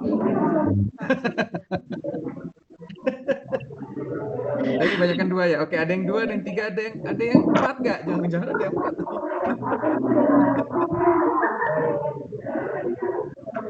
Oke, antara 2 dan 3 ya. Oke, teman-teman. Oke. Saya coba jawab di slide selanjutnya ya, teman-teman. Yang jawabannya adalah Ya, dia ada 3 orang ya. Maaf ya, tapi autornya juga saya hitung. Ya, jadi ada Raffles ya, berdasarkan kata Stamford Raffles, dia seorang British governor ya yang melakukan ekspedisi ke Pulau Jawa. Ya, sempat menduduki Nusantara juga. Dia sebagai expedition leader pada saat Joseph Arnold, seorang botanis itu mengoleksi. Jadi ketuanya si Raffles, Joseph Arnold ini yang mengoleksi si Raffles Arnoldi ini ya. Dan ketika setelah ekspedisi dia meninggal langsung. Dan Joseph Arnold seorang British surgeon atau dokter lah zaman dulu, seorang dokter berkebangsaan Inggris. Nah, untuk mengenang dia maka genus Rafflesia ini disebut sebagai Arnoldii yang mengacu pada nama Arnold. Nah, siapa yang memberi nama? Robert Brown ya, seorang author of the species tahun 1821. Robert Brown memberikan nama spesies ini Rafflesia arnoldi untuk mengenang jasa Arnold sebagai kolektor atau pengoleksi dari spesimen ini ya. Nah, Robert Brown sendiri seorang botanis dari Scotland. Nah, jadi teman-teman bayangkan ya, dari nama itu saja kita bisa bikin cerita banyak ya. Nah, jadi kita bisa tahu sejarah, kita bisa tahu latar belakang siapa yang melakukan penamaan ya, atas dasar ternyata justru Arnold yang mengoleksi sampai dia setelah ekspedisi dia sakit dan meninggal ya. Untuk mengenang maka disebut sebagai Rafflesia arnoldi tadi, untuk mengenang orang ya. Tadi pengatur, ingat ada aturan nama yang bisa menunjukkan nama orang seperti itu ya. Nah, kira-kira itu. Oke. Kuliah saya selesai untuk hari ini. Kira-kira ada pertanyaan sebelum kita akhiri mungkin? Atau kalau teman-teman tiba-tiba nanti di rumah ada pertanyaan, tiba-tiba kepikir, apa tadi nggak nanya ya minggu depan? Kita kayaknya ketemu lagi minggu depan. Oke, saya coba stop share. Oke. Lumayan banyak ya, ada 88 orang. Terima kasih teman-teman. Ada pertanyaan sebelum saya akhiri? Bu Suci bergabungkah di sini? Tidak ya. Oke, semoga. Oh iya, Bu Suci. Iya. Oke, Pak Prima. Sangat semangat kali ya, Pak ya, antusias dari adik-adik mahasiswa kita ya, Pak ya. Semoga ya, Bu ya. Aduh, semoga ya. Jadi teman-teman dan Bu Suci, semoga apa yang saya sampaikan hari ini bisa diterima, bisa dipahami ya. Saya mencoba untuk apa ya, mungkin sedikit pelan Bu, dengan materi yang lebih sedikit sehingga teman-teman bisa lebih paham dan apa ya, karena memang masih semester 1 juga ya, jadi saya juga banyak mengingatkan mereka, merefresh kata mereka mungkin tentang pengetahuan di semasa SMA lah gitu kira-kira. Iya Pak Prima, terima kasih Pak. Bapak udah absen Pak, udah di capture screenshotnya? Iya sebentar ya, saya screenshot ya teman-teman. Oke, ayo jadi mahasiswa silakan dihidupin kameranya semua.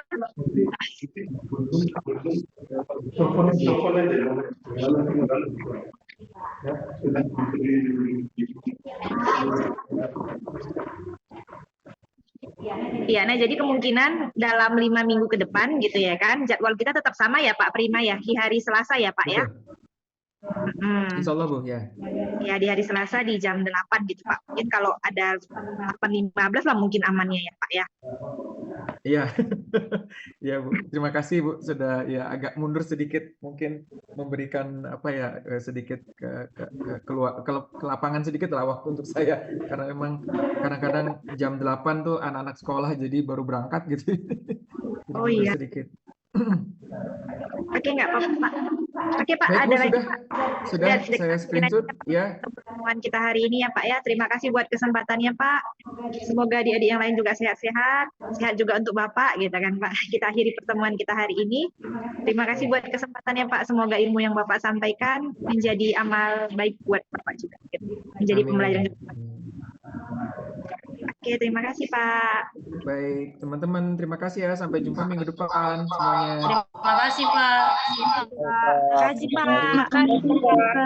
Terima kasih Pak. Terima kasih Pak. Sehat-sehat, panjang umur. Ya.